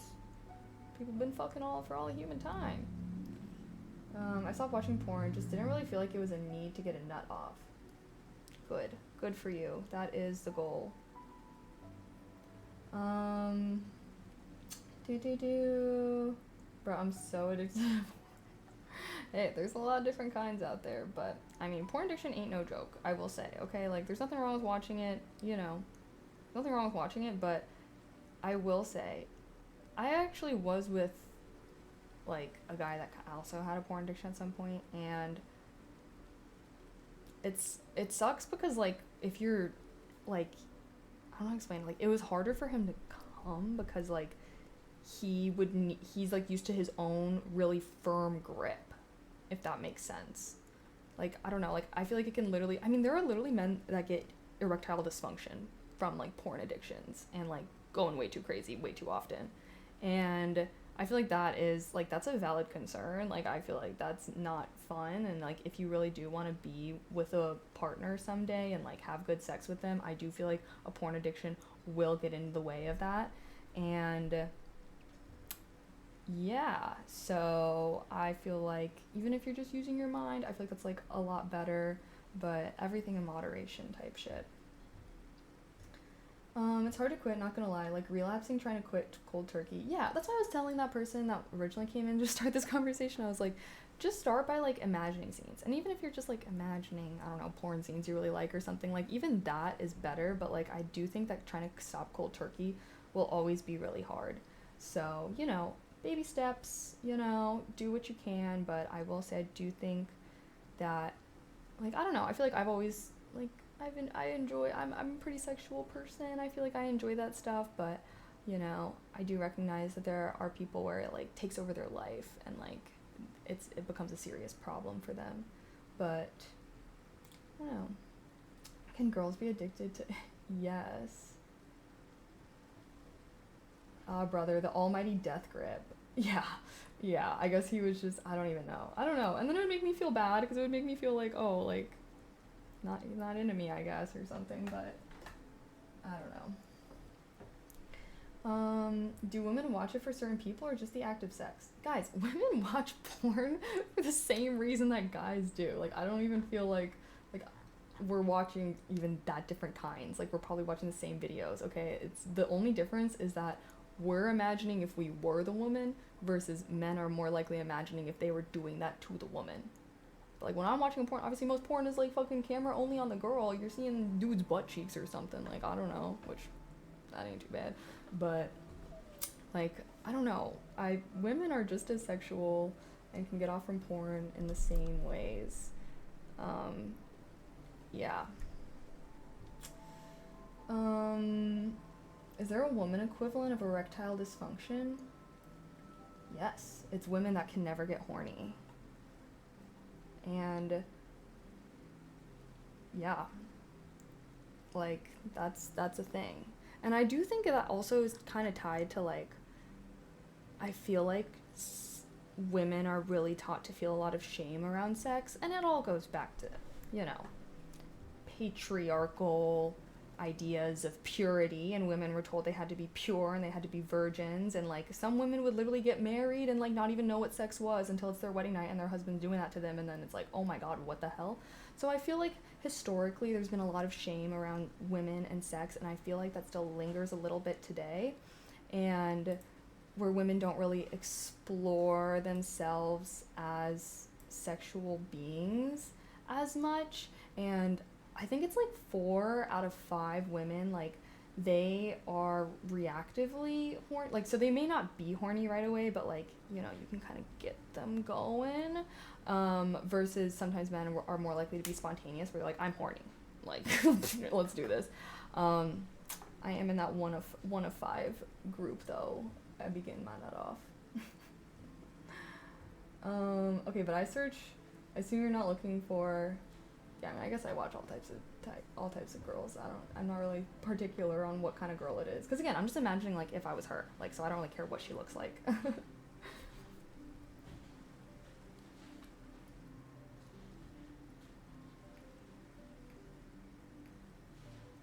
Me personally, I'm marrying a virgin. Are you a virgin? I feel like it's okay to want to marry a virgin if you're a virgin. But if you're not a virgin and you want to marry a virgin, like, that's really creepy and weird. I'd wager people assume women don't need porn because they're seen as having easier access to sex, which makes it surprising when a woman is into porn. See, but like, easier access to sex with someone that could treat them terribly and would probably not even be a good time to have sex with. Like, I feel like it's way easier to get off on your own than with like some random person, I don't know, off the side of the road. Okay, I'm a virgin, so it's okay if I want. Actually, Yes, and I would, I would recommend. Personally, I was very lucky. I feel like I lost my virginity to somebody who was also a virgin. Like we lost ours with each other, if you catch my drift. And I'm so grateful that I had that experience because I feel like obviously like the first time it's like awkward, like you don't really know what you're doing and stuff like that. So I feel like I was really glad that like I knew that he was also like not really knowing, like it was both of our first time doing anything like that. I mean, we were each other's first for a lot of things. And I feel like I'm so grateful to have that experience, and like I feel like that is part of the reason why I'm like a very like pro-sexual person. Like I had very positive, like my first like experiences with sex were very positive because it was like someone who was also inexperienced, so like we got to have those awkward moments and we could like laugh through them or whatever.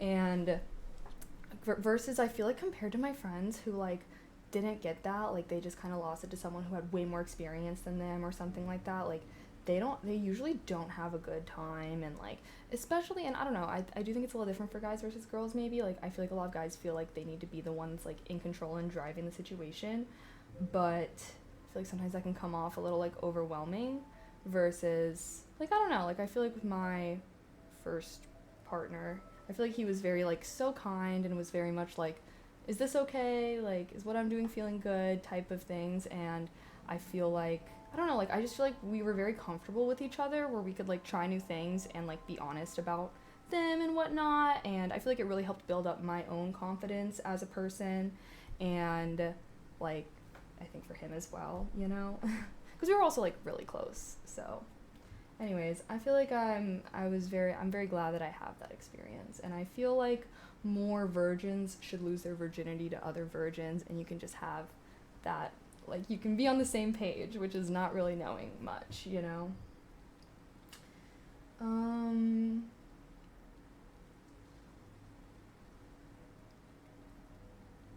Wait, what?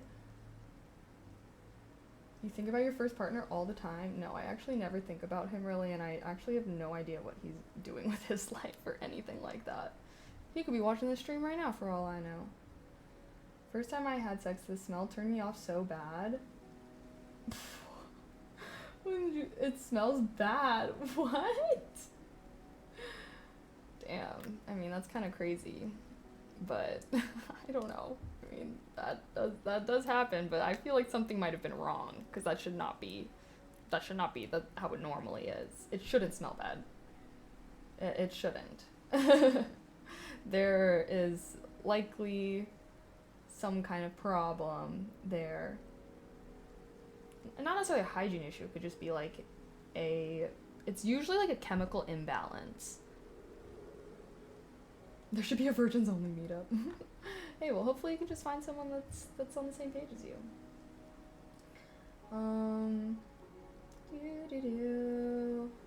Okay, thanks, that is good advice. Yeah. Just don't be like too crazy about it. I feel like it'll work out if it'll work out. I heard guys are more attached to their first love than girls.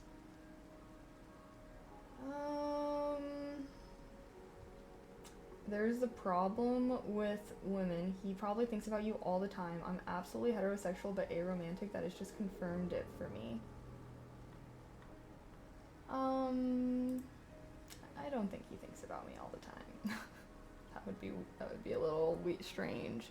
Anyways, he ended up doing a lot of like really bogus things to me later on, so he has no right to be thinking about me like to be thinking about he freaking oh god, I won't even get into this. This was high school though, so like stupid high school bullshit. But I feel like, you know what? He's not, if he's still thinking about me, he ain't the only guy. Just kidding. Come on, guys. Obviously, every dude that I've ever been romantically involved with has never forgotten about me. Like, they just obviously, like, they stay up late thinking about me all the time. Like, just kidding. Sorry, guys. That was jokes. Trolls. Trolls and jokes. Guys are attached to their first love, whether they get the girl or not. I mean, yeah, I feel like I would say, like, for me, like, my first love, like, he'll always hold a special place in my heart. Like, we were best friends before we even got romantic at all. So, like, I don't know. Like, I feel like he will always have a special place in my heart. I think that he definitely helped me become who I am today, just like kind of what we were talking about before, of like making me feel very confident in who I was as a person. And like, yeah, I don't know, he was like really, he was my first love. And like, but like we were also like 16, so I don't know, obviously like stupid mistakes were made and shit was not perfect, but I think that ultimately at the end of the day, like we both did stupid shit to each other. So, you know, I don't know, like no bad blood towards him at all. I feel like, I don't know, like I'm not really like thinking about him all the time, but I will say like the thing is like the person that I think about, or like when I think about him and like, you know, like when he has a special place in my heart, like those type of things, it's like it's him when he was 16, and obviously when I was also 16. Like I don't know, like I'm not like, yeah, I don't want that to sound weird, but like thinking about this version of himself that no longer exists today. You know what I mean? Like no matter, like even if for whatever reason something was crazy and I wanted to, you know, like I know that that person who I have this like romanticized version of, like I know that that person just doesn't exist anymore. Like I'm not the same person that I was when I was 16. Like I know that he's not either, you know?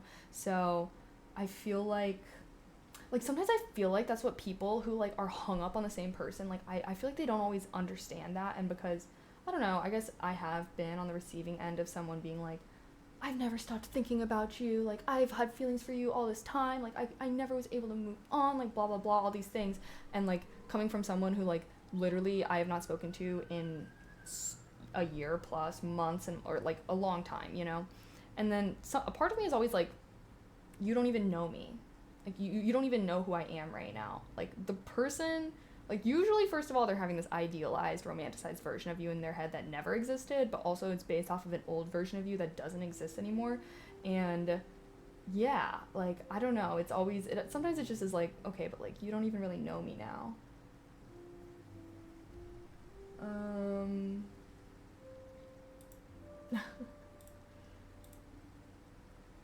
I feel like Snorlax right now. Was he a cheater? No.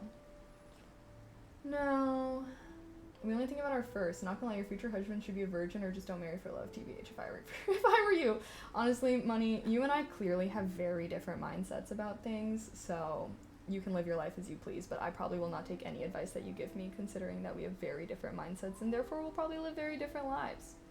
The downside of porn is some wild things I normalize dudes these days. Be like, yeah, what the hell? Wait, sorry, the second part of your sentence was crazy.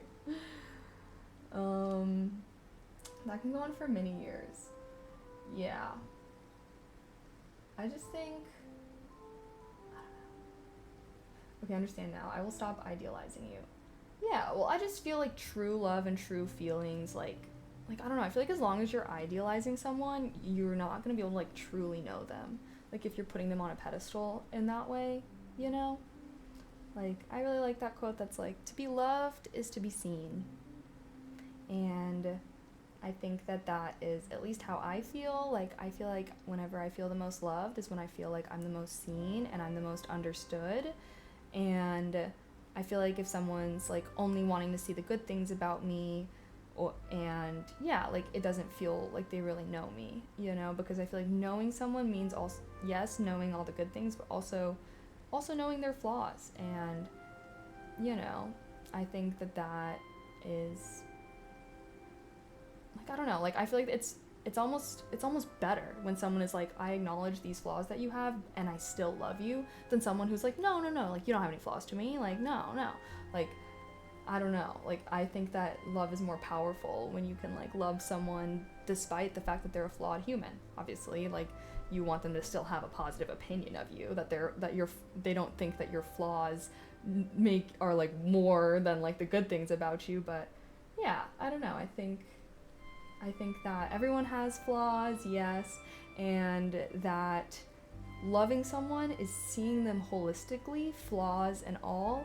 and choosing to love them and still be in their life and support them despite of it, you know? And who knows, like what someone might think of as a flaw about themselves, someone else might think is like something that they actually like about them. So you never really know. But that's the part about, you know, being with someone that can be really scary, is that, oh, like what if they get to know this part of me and like they don't like it, like even like, because also it's like when you're with someone for a long time too, like you're gonna change as a person. And so I feel like, I don't know, being in love is kind of risky because you're always going to be growing and changing, and you have to hope that your partner will like this new version of yourself and accept you. But to me, that's what true love is true love is someone who's going to like love you through all these different versions of yourselves. You're going to get to watch someone grow, and you'll get to grow alongside them, and like, yeah, and everyone lives happily ever after.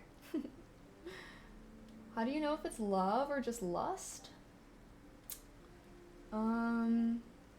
Well, do you think about them as a person, or are you just thinking about their physical looks?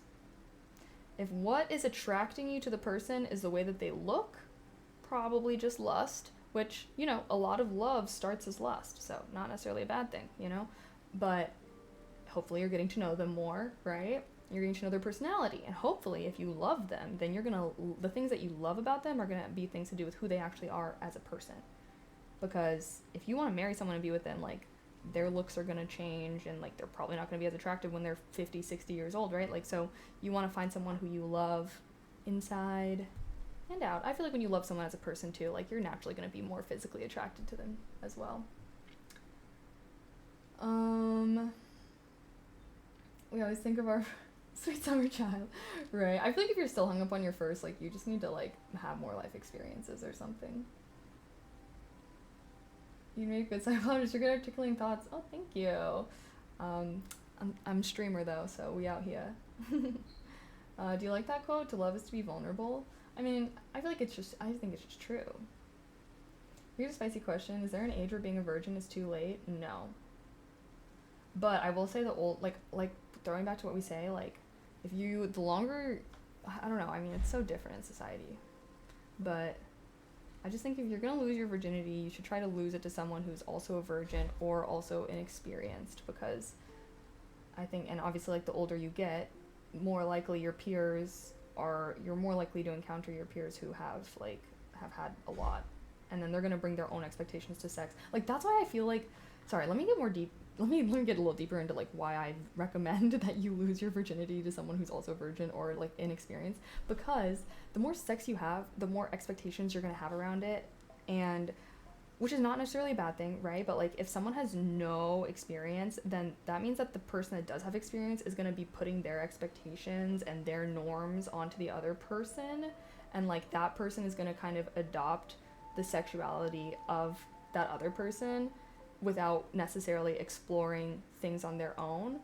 In a perfect world, like, that person that is experienced would kind of like allow the other person to experiment, but chances are that's not going to happen. It's going to be like, okay, like, I know how to do this, like, you relax, I'll take the reins. But I feel like when it's two virgins, it's very much like, okay, neither of us really know, like, let's try this or let's try this. Like, I feel like there's not like some kind of weird power dynamic where one person knows how to do it and like is going to be driving it versus the other person not as much. And like, I just feel like, at least for the first couple of times, like, you're figuring yourself out and you're figuring your body out, and I think that those first couple of times can really have an impact on like the rest of your sex life, if I'm completely honest. Like, if those first couple of times that you have, and I think that this happens with girls a lot, and I feel like that it makes me sad, because I feel like that is a reason why a lot of girls are not sexual, is because their first couple of times having sex were like terrible. The guy was not considerate of them at all. They just cared about themselves getting off. Like, they were pressured into it or whatever it is, and like then they no longer really like having sex, and like they just think they just have this mindset that they don't really like having sex, when in reality it's like they just probably haven't like been with someone that they're comfortable with, or like had like good sex, you know. And yeah, and like that just makes me sad. Like, that makes me sad that that is the reality, because I think that, you know, I want everyone to have good experiences with it. How much does physical appearance matter to you? I appreciate your honesty so far. Well, kind of like what I was saying. I was like, oh,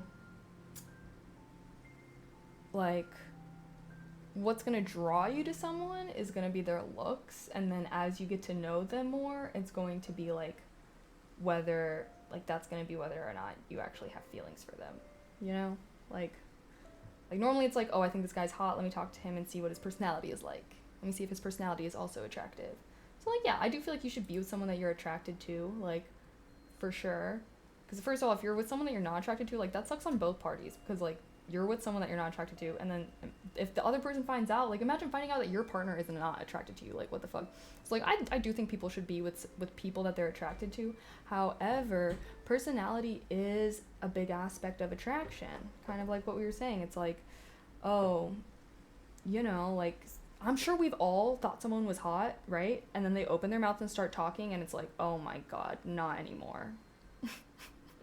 I know that's happened to me. I'm sure that's happened to everyone, you know? And, like, sometimes it can happen the other way around, where, like, maybe you're not initially super attracted to someone, like, I don't know, like, you don't have any strong opinions about their looks, but then as you get to know them, their personality is, like, so cool, like, they're so intriguing, and, like, the more you get to know them, the more you're like, wait, I really fuck with this person, like, that attraction starts to grow.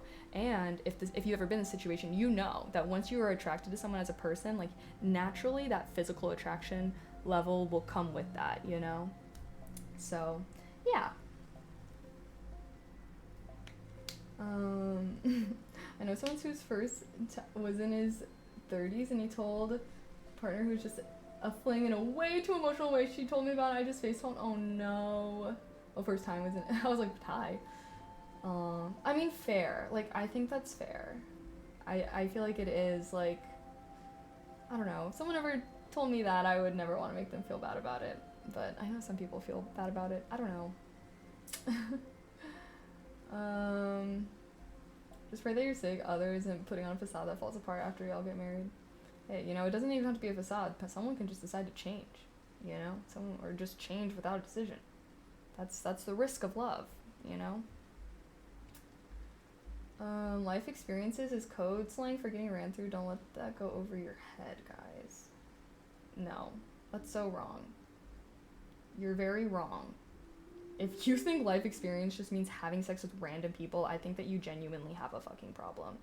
And I'm not gonna lie, Money Man, I'm sorry, but, like, some of your mindsets about things is, like, actually crazy, and I'm really trying to give you the benefit of doubt and have, like, a genuine conversation with you, but I genuinely, you are genuinely giving me misogynistic vibes right now, and I need to be honest about that, because I want to have an interesting conversation, but, like, you're saying these things that I'm just like, I don't know. What makes a personality attractive to you long term? I don't know. I mean, I feel like everyone is different, and it's just like, do you like this person holistically, you know? I model for IMG. I'm not gonna lie, all the girls in my year, their boyfriends just aren't facially good looking. So a lot of the time, I think I can get with all the girls around my age. I feel even above average women to have access to elite men. Just saying. What?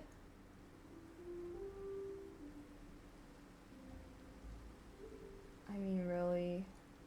Nah, I'm not a misogynist for real. You literally said that you want to be with an 18-year-old virgin. You think that a woman having life experiences means that she's getting ran through. These are, like, kind of, like, bar for bar average misogynist takes. Like, do you think that men and women should have the same rights in society? I don't know, like, I feel like those types of ideas can very easily, I'm 18 but ideal. Okay. I thought you were saying you were like 18. I see. I mean, I see.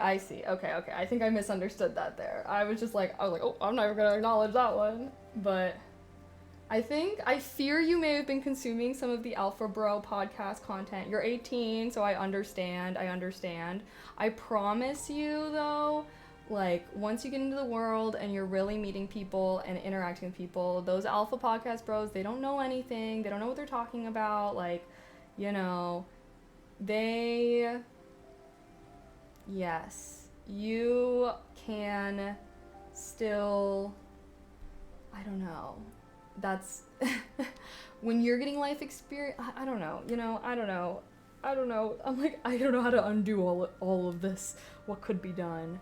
But at the end of the day, love is a great thing. Sex is great. I think that joy, positivity. What's your opinion on being ghosted? What's the time frame for when you're going to move on? I do think ghosting is shitty. I will say that. That's my opinion on I don't know about, like, being ghosted sucks. You can't really do anything about it, though. I think that ghosting is shitty, and I think that if you're not into someone, you should have the balls to fucking tell them to their face, I don't know, at least text them or something. But like, I just think that ghosting is always a bogus thing to do, unless you've like hung out with someone one time or two times, whatever. Okay, sure, maybe you can go ghost, and it's not like morally a terrible thing. But like, personally, I think that ghosting is like not good, not cool vibes. Nah, alpha bros place too much stock into money and status, etc. Way too much. No amount of money will ever make a woman fall in love with your face and character. True. Well, maybe some. I mean, there are girls out there that do just want a rich dude. But, you know, are they gonna be they're gonna have certain ideas about what kind of relationship they're gonna want if that's what they're seeking. So, you know, there's lots of different kinds of people out there at the end of the day, and people are attracted to all different kinds of things. You know, that is the great thing. And it might take a lot of work and effort to find someone who's attracted to you and you're attracted to them, you know, inside and out, but it is worth it. I think that, you know, you should never just have like one thing that you care about. I feel like you should just like see a person holistically. You should get to know someone genuinely as much as you can. See them holistically as a person, and then kind of be like, okay, like, not only is this do I think of this person as a good person, like maybe they align with my core values and my morals, but also like, do we get along? Are we compatible? You know, I feel like that is sometimes been overlooked. I think that people get a little caught up looking for the best partner or a good partner, that they never really think like, is this partner actually good for me? I think that the best relationships are yin and yang. They're very balanced. That's why I feel like it's a lot of like one person's outgoing, one person's chill, you know? And yeah, I feel like if you're worried about a woman having had some experiences before you and think there's some kind of purity in that, you haven't even started considering women as partners or equals. You're looking at them like a commodity, and that's not healthy for anyone. Yeah. No, exactly. I agree. At the end of the day, women are just more discreet. Well, oh, I mean, yeah, there's a lot of crazy people out there, for sure. There's a lot of grifters online. You spend a lot of time convincing men of extremely black and white views about women. It's a lot of the alpha and red pill ideology. All it really does is create self-fulfilling prophecy of inadequacy because those standards are borderline impossible to meet. Yes. Yes, I agree. I think that also, like, yeah, a lot of it is black and white thinking, and it's like very much this mindset that there's a right way to think and a right way to live. And I think you should always beware of people that are like that, who think this is the right way to think, this is the right way to live. Like, I always kind of chafe against those kind of ideologies, well, because I just full stop disagree with that. Like, I don't believe that there's any one way to live life. And yeah, like, you know, you should live a life that's dependent upon your own personality, your own goals, what draws you, what excites you, what motivates you.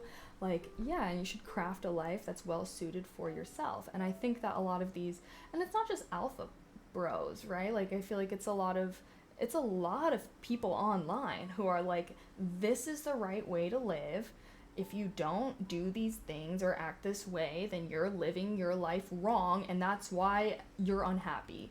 And I think that, you know, there's a lot of girl boss content. Like, there's a lot of content like that that's in women's female spaces as well. Obviously, it hasn't necessarily gotten as much traction, but like, very much like the like, there's the flip side to red pill ideology for men is very much like the divine feminine ideology for women. Like, it's very much like, oh my gosh, like, if he makes you work a job, he's putting you in your masculine energy, like, that's not a real man, like, blah blah blah. Like, I don't know, like, it's so crazy, like, seeing the other side. And it's like, just like those types of people will tell men that their worth is in how much money they make, those types of people will tell women that their worth is in how they look. And so a lot of it is like workout influencers who are trying to eat all healthy. Like, I feel like a lot of the health space is like this, and yeah, lots to get into there, but I digress. We are each on our own paths and timelines. Yes, there's so many different ways to live life, you know? In my opinion, the right way to live, ideally, would be to meet a sweetheart at 13 and be with her for the rest of my life. Sadly, can't happen for everyone. Both being 13, yes. Yeah, thank you. It's like, I assume that. I honestly didn't even mind that divine femininity shit. Well, that's just because that's the flip side to the trad. Like, those women will likely be ending up with the red pill alpha bros. And then they're gonna have the most terrible toxic marriage of all time. But, just kidding. Maybe some of them are happy.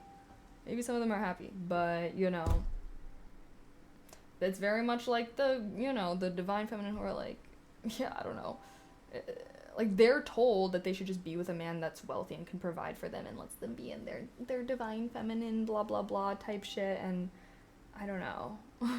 I just feel like financial abuse is real. You should never, I don't think, you should never fully just rely on your partner. Like, if one person's going to be a stay-at-home parent and the other person's going to work, there needs to be, like, some financial conversations around that and whatnot. But I don't know. Maybe it's because I also kind of grew up during the girl boss era. I feel like, yeah, financial abuse is real. I guess that's all I'll say. Bruh, not being told what shit you need to do is a lot more loving than being pressured. Yeah, like, I just think that everybody should be able to explore themselves and life for itself. And obviously people can definitely share their experiences. Like, that's what I try to do, is I try to share my experiences and, like, what opinions I have and, like, how they are motivated. But, like, I always say this, like, just because I'm saying that I think something does not mean that I think that you need to think that way, you know? Like, a lot of my thoughts and opinions do come from my personal lived experiences and how I experience the world as who I am, with the way that I look and the way that I act. And maybe, doing things a certain way would benefit me, but, like, someone else doing those things, it may not work out for them. And it may be, I don't know, like, that's how life is. So I feel like you should always be aware of people that are like, I have the answers to your problems, like, this is what you need to do in order to live your best life, like, blah blah blah. Like, only you can decide what your best life is, and it takes a lot of effort. I feel like, obviously it's easy to just be like, oh, I'm just gonna, like, follow what this person's telling me to do and how to live. It is a lot more effort to, like, build your own best life and like, finding meaning and value in what that means for you. But I feel like it's so worth it. I'm still in that right now. I'm still figuring my shit out. So it never ends. That's what life is. It's just continually getting to know yourself more and more. And honestly, like, I love that. I feel like that's one thing that I've truly, genuinely loved about getting older, is I feel like I just get to know myself more and more on, like, a deeper and deeper level. And sometimes I feel like, I find parts of myself that I didn't even know existed or were really there. And I love that aspect of getting older. And, as I get older and I have more experiences, there may be even more and more aspects of myself to get to know. Who knows? Oh, thank you. Divine femininity gotta hold up their end of the and not cheat with. Yeah. Honestly, though, I don't think that they do. Like, those types of women that are, like, only with, like, I don't know. Here's what I think. Like we said, a lot of women have had bad experiences with sex and therefore have a negative opinion of sex. So, like, in their mind, they're like, okay, well, I'm only gonna do that thing that I don't really enjoy for, like, someone who's providing for me with money, basically. Like, my husband, who's my provider, I don't fucking know. And so, like, I actually feel like those women are, like, not super likely to cheat, because I feel like they just genuinely have, like, killed the sexual urge within them, which is why they don't bother going for partners that they're attracted to. They just, like, oh, is the guy rich or not? Because, like, I just genuinely feel like they've killed off that sexual side of themselves.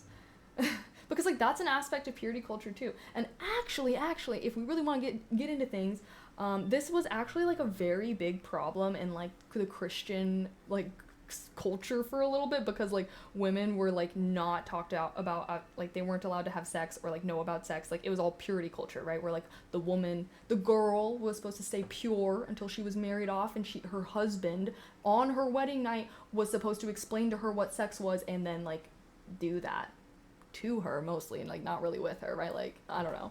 And, like, that was the whole thing. But then it caused these, like, dead bedrooms, because these women were, like, never taught about their own pleasure or enjoyment. Like, so they just don't like sex, and then they don't want to have sex. And so then there was, like, Something I learned that was so interesting was that there was like one of the very first books about the female orgasm was actually written and published by like a Christian pastor's wife, and it was about like how to be a good wife, and like obviously it was like all under the context of like this is how you please your husband, you know. And I was like, what the hell, who knew that the first like female sex ed orgasm book was about that? And obviously it wasn't a great book because it was all about like how to pleasure him essentially, but still very interesting. Oh, sorry, Fossabot isn't liking something that you're saying. Oh shit, hold on. Wait, how do I? My bad, I was trying to look. That's the exact reason why I'm actually waiting my grandparents. Motherfuckers reach on me hard and it leaves me drained afterwards. Oh, sorry, I think it's because, yeah, I don't think they're liking the word motherfuckers or something. I don't know what Fossabot has like some certain words that are like, oh, if they say this, and chances are it's because someone was like going crazy with that word or something. Many stages for me. I didn't even consider myself a man until 28. Valid. I don't understand. Am I getting a ban now? No, sorry, that was me. I was like trying to click something on your name and I accidentally banned you, but I unbanned you instantly. Sorry. Sorry, that was, the bot is like not liking it's like flagging something in the word that you're saying. I think it was motherfuckers.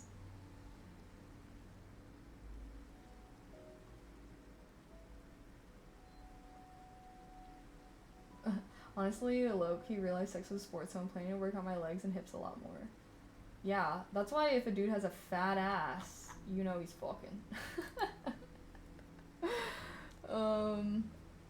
It happens. Might be. Apologies. Yeah, I don't know how to view. Okay. Well, it is almost 10 p.m. I do have to be up kind of early tomorrow. I'm actually gonna be the one responsible, or I'm the one driving my friends tomorrow. So, but good talks, chat. Sorry I never put up a new word of the day. I got a little lost in the sauce. Oh, wait, and you're 18? She's a creepster. Oof. You're a victim! Just kidding. Kind of. Anyways. She was very good looking for her age, to be fair. Okay, still. Personally, I don't know. I mean, your life, I don't want to make you feel a certain way if you don't feel that way, but like, if one of my friends, I don't know, if someone I knew and cared about came up to me with that info, I'd be like, who is it? Do I need to go murder them? I will. When am I gonna play Valheim? I don't know if we're gonna be playing tonight, because I don't think my friends are not able to play, so I just decided to yap with you guys. Sorry, I did have it in the title and everything, might be. But friends got busy and whatnot, so I think I am just, we already did a lot of solo building. I would just be building, and I don't think you guys want to watch that anymore. So basically I can't text that specific word. Yeah, so what's happening, Fist Flash, is basically you're saying a word that Fossabot is not liking, and that's why it's deleting your messages and stuff. That's why, like, I don't know if you guys can see the message. Like, I can see it when, like, Fossabot is being like, oh, reason it's banned words or phrases. So it's not telling me what word is banned that it doesn't like, but, like, sometimes it's just cuss words, because obviously there's trolls that come in here and, like, be cussing like crazy, so, you know, you could just do a little asterisk or something like that, a little minor self-censoring, but we do have some, like, bot words. Probably someone came in spamming that shit like crazy or something and it was added to the list. I don't know what word is like that, but you're sorry. Bot doesn't know context. Bot doesn't see context. Bot only reads words. I personally think respect and empathy are two of the most important traits someone can have. Yeah. Well, respect. Have respect. Like, be respected. Or be respectful. How how long am I in San Diego? Such a fun city. I'm only going for a couple days, so it's super short. It's just for my friend's birthday. She just wanted to do something. So I'm leaving tomorrow morning, and then I'm coming back like kind of midday on Wednesday. And I don't want to say I'll be streaming on Wednesday, but I could be if I'm feeling up to it. But I'll be driving us back, and I think we're going out the night before, so we'll see what kind of shape I'm in. But maybe, who knows, like maybe I'll show up on Wednesday and do like a super lazy like gaming stream or something like that. It's only like a 3-hour drive, I think, so it shouldn't be too bad. Depends if there's traffic or not, but since it's a week, like she wanted to go during the week because it was cheaper and like hopefully it'll make the drive a lot easier than if we went on a weekend, so yeah. Yep. And I do got the biggest car of the squad, I think, now. But that was part of the reason why I got the car. I have like it's like a, what's it called? It's like a compact SUV, I think. So it's not a full SUV. I like, when I test drove SUV, I was like, wait, this is like way too big. So it's like technically a compact SUV, but since we need to have someone sitting in the middle, we like didn't want to take like a small car. Plus we needed to have space for everyone's bags. So part of the reason why I got the car that I did was so I could be doing it on a road trip, so now I get to finally put it into practice. Grab a Porsche. Nah, I got my Kia. Kia. I'm a Kia girl. We're my fellow Kias. We're my fellow Kia drivers. Every time I feel like I'm driving and I see a Kia, I'm like, a fellow Kia. I don't know. That sense of solidarity when you're like in traffic around the same cars and it's like, damn, we all in this shit together. Yeah. That makes sense. They must be swearing that MF swear word since I texted that. Yeah. Yep. So if your message ever gets like insta deleted by the bot, like maybe just like try saying what you're saying in like a different way or something like that. And chances are, if there's a cuss word, it might be that might be what it's flagging. Definitely not miss driving in SoCal. Yeah, it can definitely be a pain sometimes. What type of high schooler was I? I did it all, baby. I was in all the honors classes and AP classes, so I was homies with the nerds.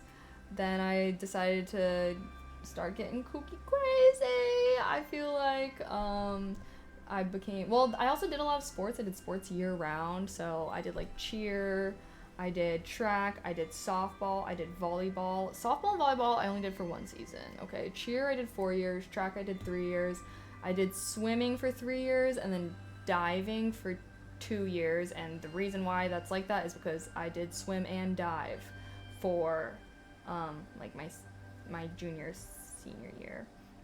So, yeah, I also was kind of homies with some athletes.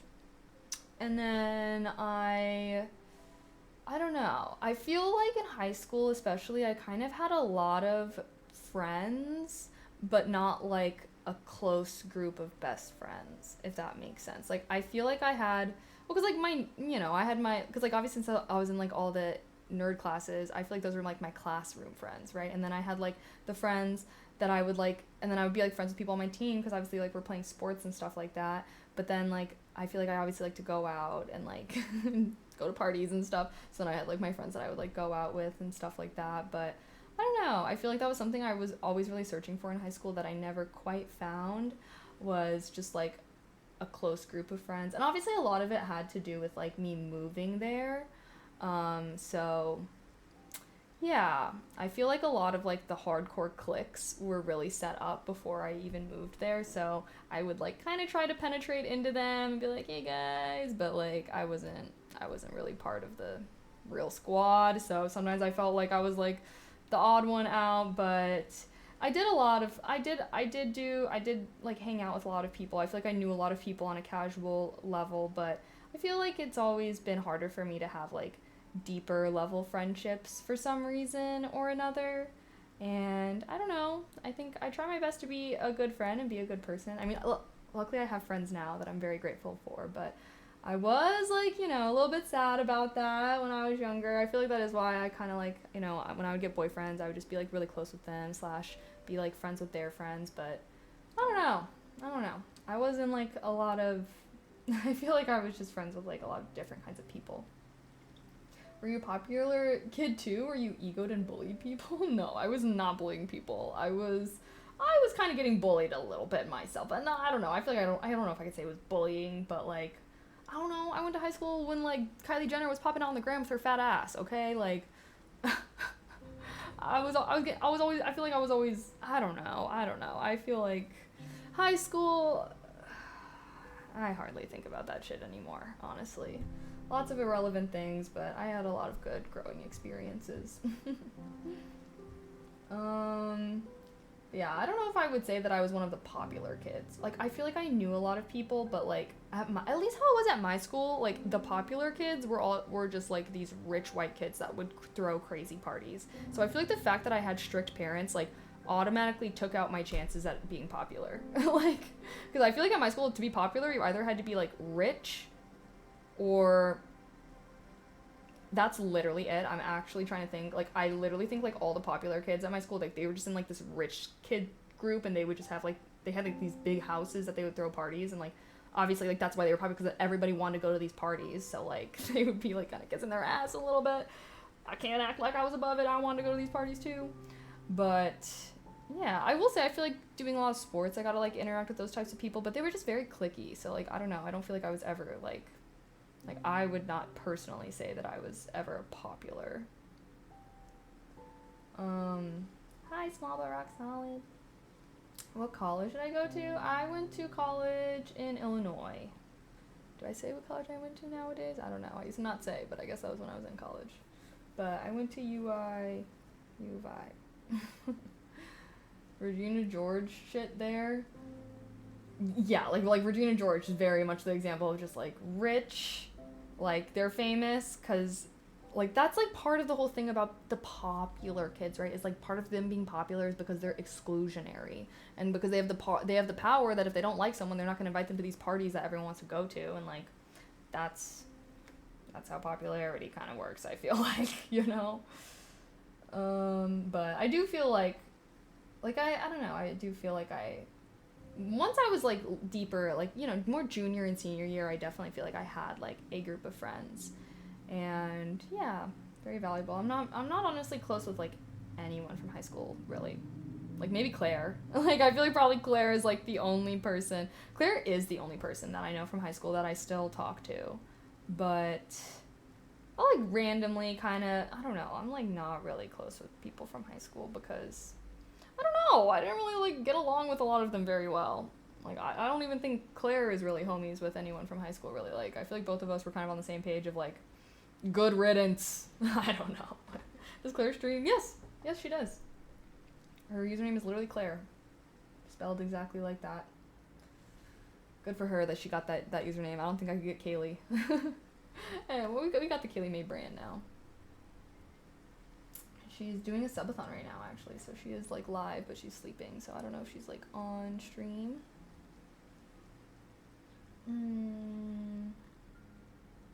Yeah, wait, sorry, it's not Claire Lise anymore. She, like, changed her username. Claire's your friend? That's funny. No wonder you popped up on my page. Oh, do you, like, hang out in her streams? Yes, we are friends from high school. I'm actually the one that told her to stream. Fun fact. I feel like she, well, I didn't really know what Twitch was, but I remember when I started streaming, I was like, girl, you should do this, like, it's so fun. So, I'm very happy that I have a streamer friend like that, and especially when I was smaller. Like, I feel like now, like, luckily, I feel like I'm bigger that I can, like, easily interact with other streamers, but obviously when you're small, like, no one wants to give you the fucking time of day, so, it was nice, like, because me and her could, like, obviously, like, talk about stuff and whatnot. I was K-May, yep. Hi, MK. But so many people kept pronouncing it as Kaime that I was like, fuck, I need to change this. What am I gonna do for Halloween? I don't know yet. I don't know. I got along with all my teachers really well, but I didn't have many student friends. Yeah, honestly, I tried so hard to make friends, and, like, a big part of the reason why I did, like, all the sports that I did was because I wanted to meet people and make friends. And, yeah, I don't know. Oh, that's funny. You did make stream? Wait, what? You're yourself for Halloween. Come on, you can get a little more creative than that. I did not hoop. Have a good stream as well. Sorry we didn't play Valheim tonight. Sorry.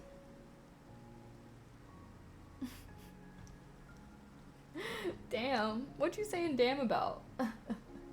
We suggested to Claire, did not know that? Yes. Yep. I helped her set everything up.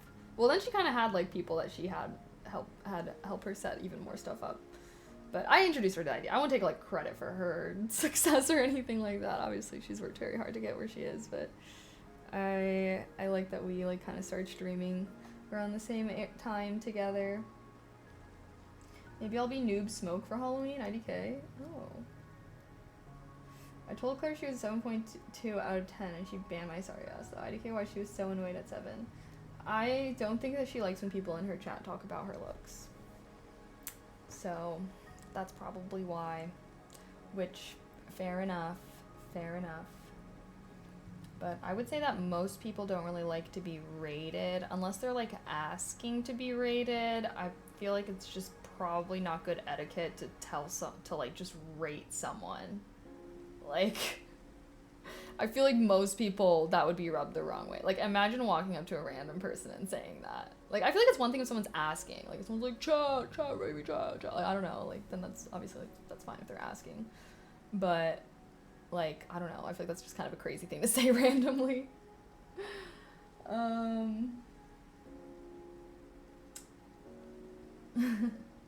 Do I like to go to the beach?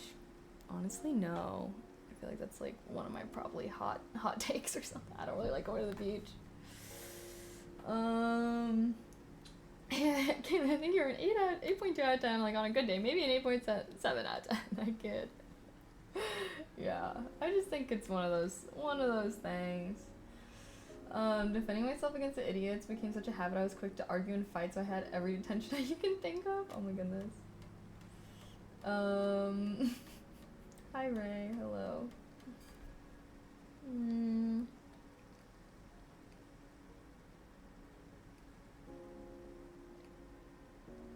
mean, even if there was context though, I feel like if she didn't ask for that, then prob shouldn't. Like if she was just having a, I don't know. You gotta keep in mind, sometimes chat, you do gotta keep in mind when it comes to interacting with streamers is that like, we see a lot of bullshit.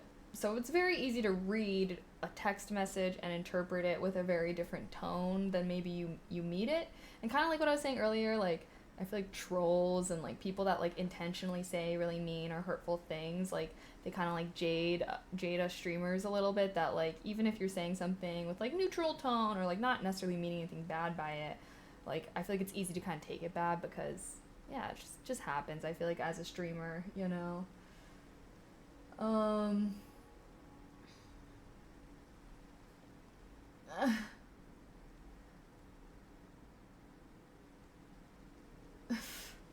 If you get a lady that's glancing back at you with a large smile and you're staring, unless she's shy, she might be thinking, I don't think you're a 10.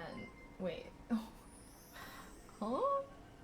Hey, thank you so much for the 100 biddies. Thank you. It's weird to think that if you weren't playing BG3 and Amy Rage You, I'd likely have never found a rapport with you. Appreciate you. Aw, I appreciate you, Hamlet. Thanks for always hanging around. Thanks again for the bits. Yeah, I feel like I should start doing some more collabs. You know, maybe when we do our spookathon, I can like try and plan.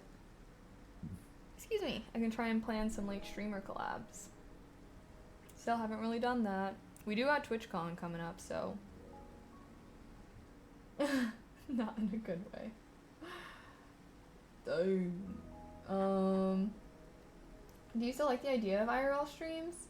I like the idea of them.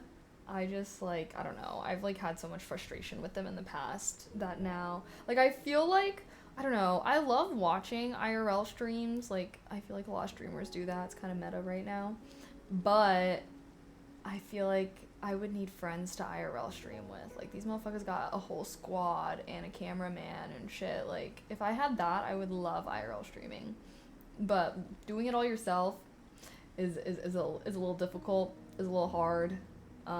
So yeah. If you do see Claire though, do put in a good word for my unbanned. She's actually pretty entertaining, TBH. And you see I'm not malicious troll or something, TBH. Well, sorry, but I don't do that. Claire one time banned someone that used to like literally hound me to ask her to unban them, and I'm like, I don't know. I don't do that. I'm sorry you messed up. You can submit a ban repeal, but me and her do kind of run our chats very differently. So someone can act the same way in both of our chats and not be welcome at one of them, and that's still valid. So you tried so hard and did fairly well with mochi walks. I did try hard, and I just felt like it was a sign that it wasn't maybe for me. Yeah, my main IRL streamer has 2 phones taped to her arms and a backpack, and yeah.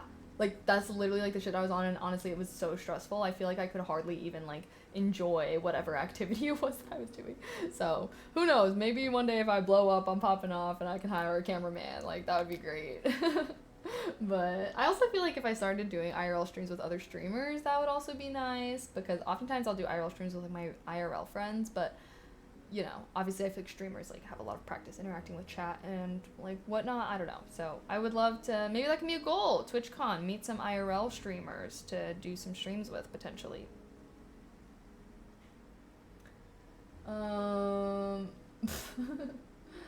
Is this a ganja friendly channel? Yeah, if you're trying to spark, go for it. What's Claire's channel? It's literally Claire, just like how you spelled it. She's really nice, super patient, so if she banned you, you really pushed the wrong buttons. Here.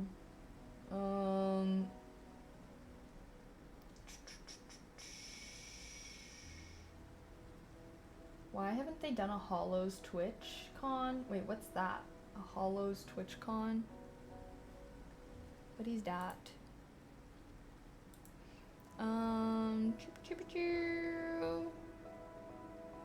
Okay, chat. Well, it's after 10 p.m. I do think I'm going to be going to bed now. But I had such a good yap hangout sesh with you guys. OMG. I wanted to make sure I streamed at least a little bit tonight before I go on my trip.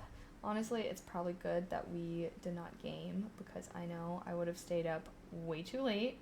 And I have to be up early tomorrow to drive all my friends to San Diego, so this is fate. The universe was delivering me a blessing in disguise. But thank you so much. Thank you.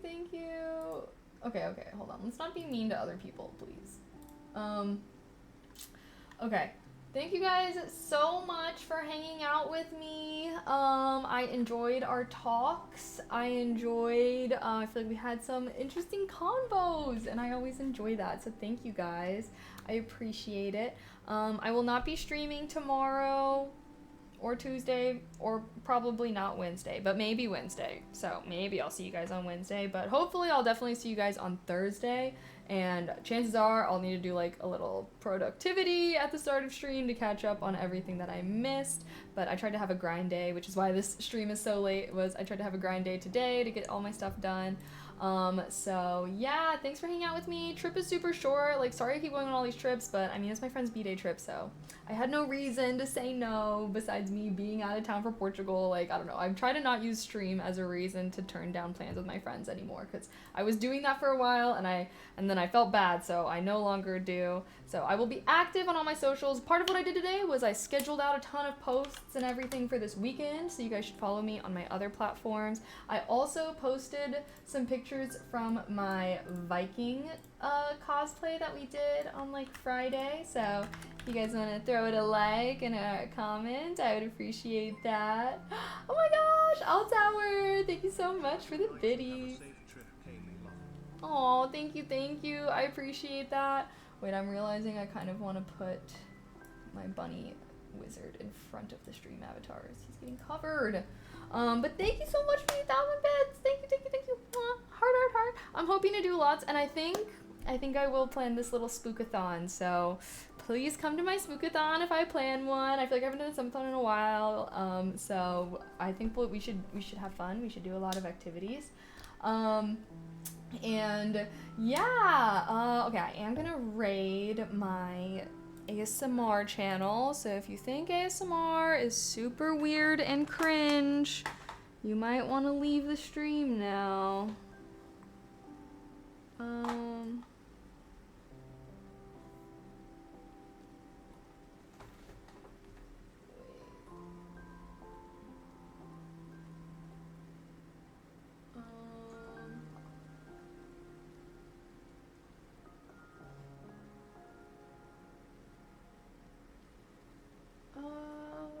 sorry, I'm like.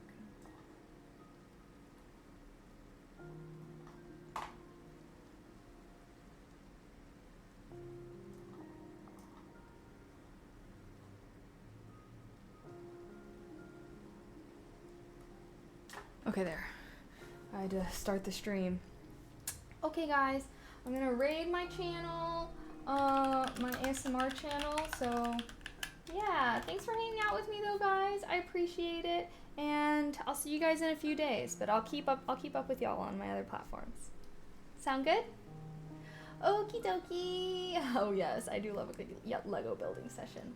Oh, also thank you so much everybody that subbed or gifted subs today. We had a few 5 gifted subs. Thank you so much. Thank you. And also everyone that gave bits. I appreciate you guys so much, and I appreciate your support towards my channel. I'm gonna hopefully plan a lot of really fun October activities for us this month. So I'm really excited. We might do a spookathon. So come with your biddies and subs then. Hopefully we can have some fun goals, and yeah, we can talk about it more when I get back. So we can brainstorm goals and activities and stuff. I'm actually really excited. I feel like there's so many good scary games too. Okie dokie, guys. I will see you in a couple days. Have a good weekend, or well, weekend's over. Have a good start to your week. I'll see you guys towards the end of it. Alrighty, bye everyone. Oh wait, I always forget that the raid has a countdown timer. Okay, now we're awkwardly gonna stare at each other for 10 seconds.